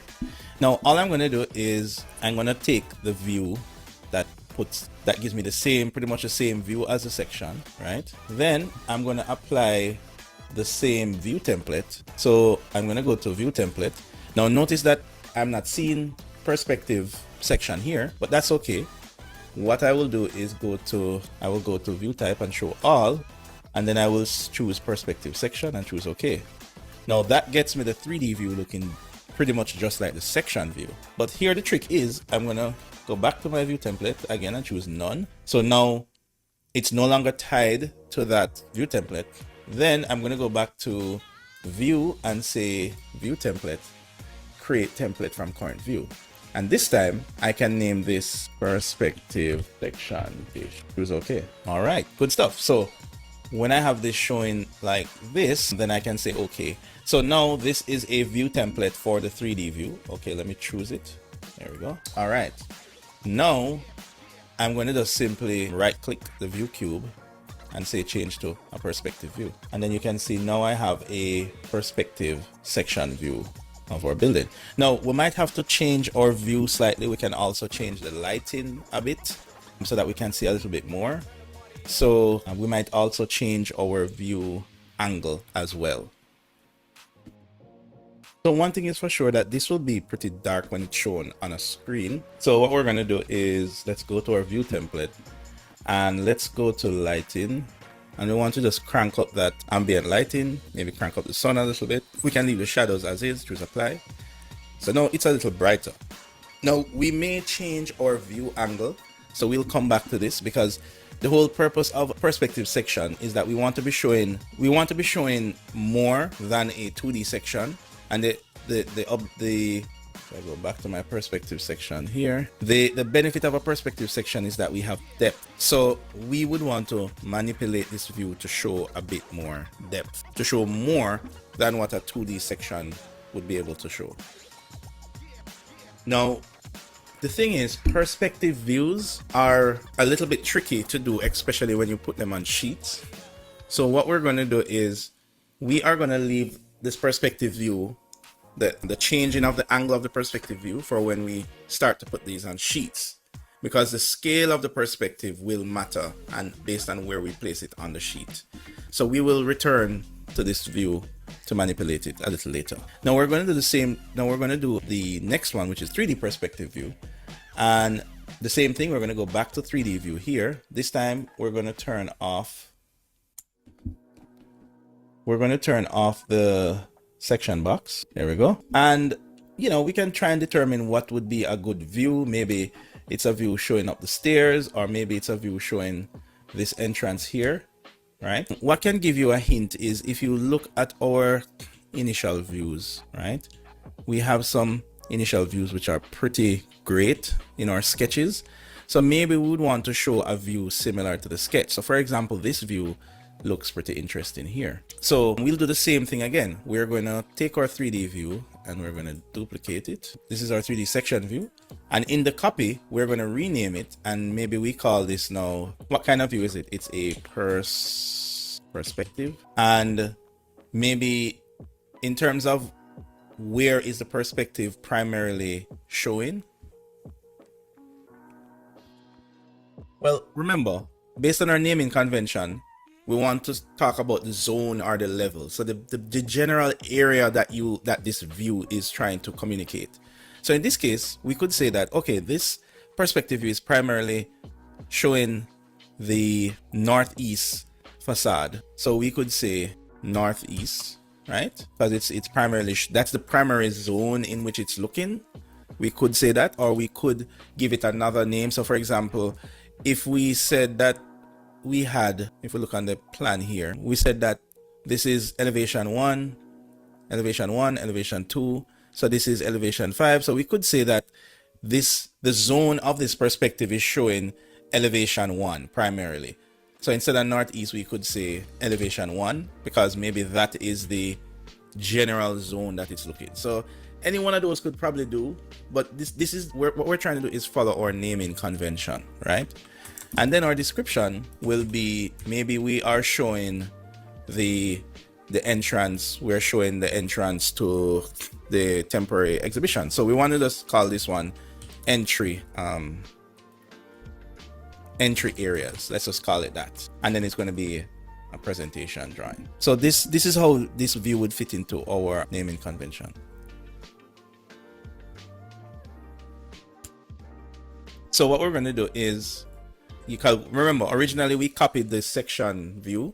So our perspective view looks like a section because we have the section box enabled. So we're going to click in the empty space and turn off the section box. And then we want to use the view cube to orbit to kind of get this view. So we're looking at a view, maybe this view is also kind of nice here, but we're looking at a view kind of like this one. So we're seeing a part of the stairs in the background, and then we're seeing we're seeing both entrances here. Now, as I said, perspective views are going to be based on the sheet that you're placing them on.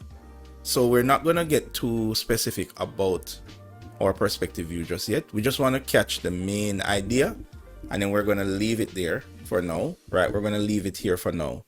So what we'll do is we will enable our crop view, and that way now when we zoom out, everything is within this crop view. Now, as I said, when we put this on a sheet, we're probably going to have to adjust this view. But for right now, this is the general idea. We have the look and feel. For our perspective sections, we probably don't want to show our levels. So what we're going to do, we're going to create a new view template, because this view template is using the perspective section.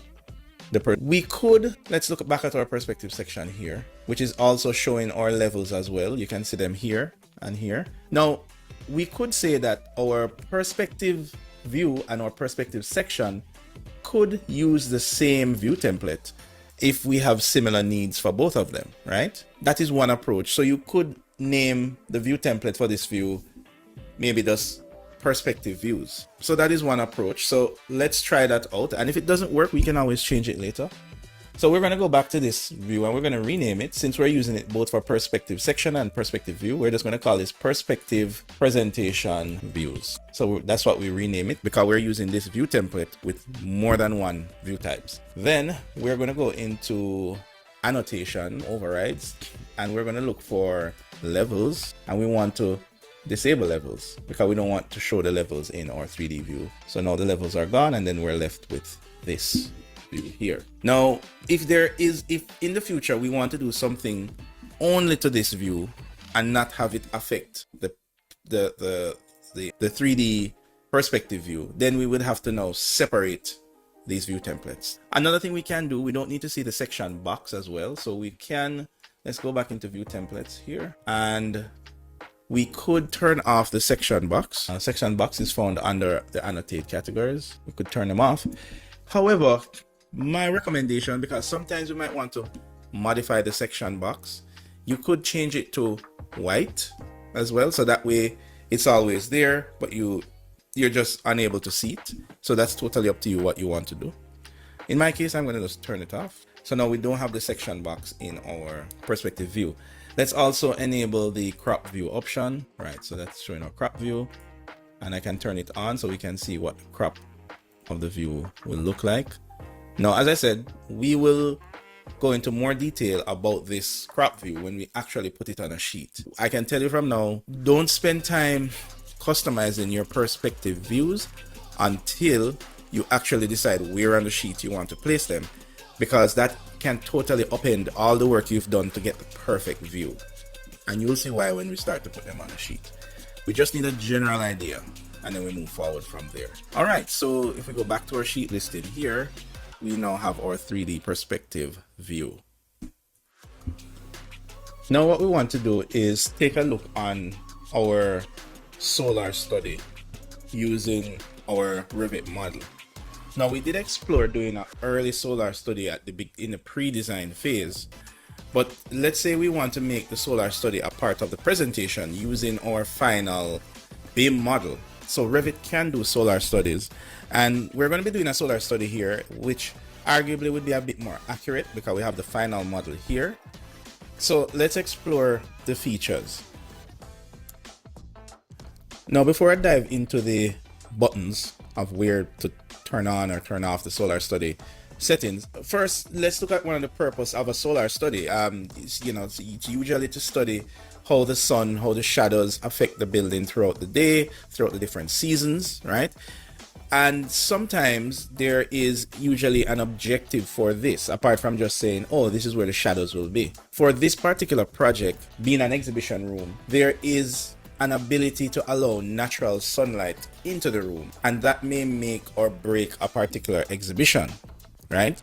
So for example, if you notice these large doors that are at the front of the building, if you were going to design an exhibition, you would need to have an idea of how the sun is going to move at different times of the day, different times of the season, so you can determine what type of exhibition pieces will be there.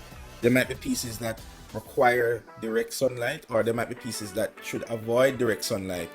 And if you know where the sun will be at a particular time and season, you can plan your exhibition accordingly, right? So for the purpose of our project, we are going to be concentrating on answering the question, what are the effects of sunlight on this pavilion and on the exhibition space, right? That will be kind of our objective of doing the solar study, so that we can say definitely this is where the sun will be, right? It will also probably affect the opening time for the museum. If the museum is going to open, let's say at 8 a.m., right? Where will the sun be at that time, right? And that would affect the type of displays that are going to be showing in the museum. So firstly, let's look at the solar study. Now what we're going to do is, this is our base 3D view. We're going to duplicate this view first. So we're going to say duplicate, and we are going to call this, we're going to rename this F2 to rename.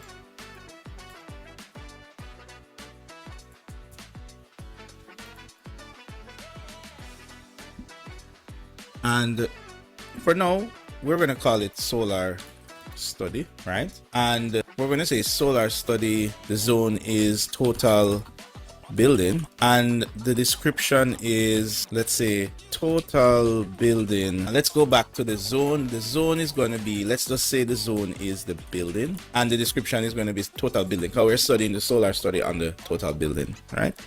And it's going to be a presentation, right? So now to enable solar study, what we're going to do is go down here, and we're going to say go to our sun settings. Now when we do that, this opens up and we have a few options here. Now lighting is the default. You can just set the angle wherever. Multi-day, single day, and still are going to be based on actual geolocated sun angles. Now at the very beginning of the project, we did geolocate the project, right? We do have an established north that is correctly represented geographically.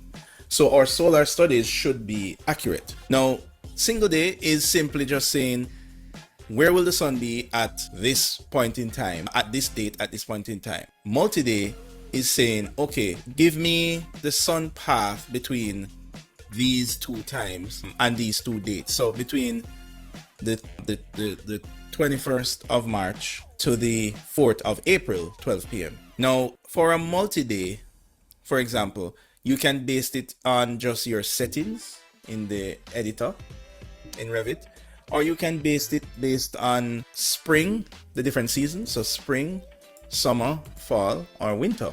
So you can say, for example, in spring, give me the sun path between the start of spring, which is going to add that in for you in March, to the end of spring from 10 a.m. to 4 p.m. And the time interval is going to be 1 hour. We can choose OK. Now, if you don't see it here, what you need to actually do is turn it on. So you need to turn sun path on, and then you will get this diagram here. And what this diagram is saying is that if I spin this around, what this is saying is that between March and June, the sun will be in this zone. So for example, in March, the sun will move in that direction. But in June, the sun will be more on this side, also going in that direction. And of course, if it's between March and June, it will be somewhere in the middle. So you can get a visual representation of where the sun will be in those times, which is pretty cool. Now, if I rotate this around here, you can kind of get a visual idea of the general zone of the sun that is in this yellow area. Notice it's only doing it between 10 and 4 p.m. because those were the times that we defined in our sun setting. So we could say, all right, since the museum is open at 8, so it could be from 8 a.m. to 5 p.m., which was okay. And then you notice that you get a broader stretch. Now, one other thing to notice is that you can actually click the sun and move it at 1 hour interval. So you can move it to 10 to 11 a.m. in March, and you will see where the shadows will be. So if you can see here, this is where the shadow line will be, right? You can also move the sun across as well. So you can say, okay, then make this in, and you can kind of see the date here. So this is in April at 11 a.m. This is where the sun will be. So this is very interactive. You can actually move this around in real time and kind of analyze where it will. Now, some things you might notice, for example, you know, the size of this, it's usually going to automatically encompass your entire model. If I click on this, notice that the size percentage is 150%. So I can put this down to 100%, no smaller. And what this is saying is that it's going to encompass 100% of your model. Now, suppose you wanted it to be a bit tighter, or maybe, you know, you had a smaller building. What you can do is you could use the section box. So if I enable section box here, and I will make this a little smaller. Oops. Right. So orbit. So yeah, let me make the section box a little smaller. Now, in order to reset the sun size, I'm going to turn it off and on. And then you notice now, this is much smaller to your model, right? The section box goes all the way up here, so I can carry that down. Right, so this is if you want to change the size of that representation there. Now, last time we did an external view of the building and showed where the sun was. This time around, we're going to do human height solar study, meaning that if I am standing on this balcony here, what does my sun positions look like at different times of the day? Because I want to find out, I want to be able to get an idea of how far in does these shadows go, right? So I can know for maybe the tenants that are going to actually use this space for exhibition, what is happening with the sun. Or maybe somebody wants to have a display in the patio area, but they want to have it at a time when the sun may not be directly above. What times would that be? So we want to get a kind of experience of this space, the patio going into the building, in our solar study, rather than the aerial view that we would normally get. Now, so in order to do that, firstly, we need to make a view template that's going to be particularly suited for the solar study. Then I would think that we would need to create our sheet, because usually solar studies has multiple views on a single page. And before we actually start to generate different images of the different times a day, we want to have an idea of how all of this will work on a sheet. So let's get those done first. So let us create a view template for the solar study. Now, of course, our solar study, ideally we would want the model to be black and white, so no color, so that we can clearly see where the shadows is. So this time around, we'll create a new view template. So we're going to go to view, and we're going to create a new view template from view.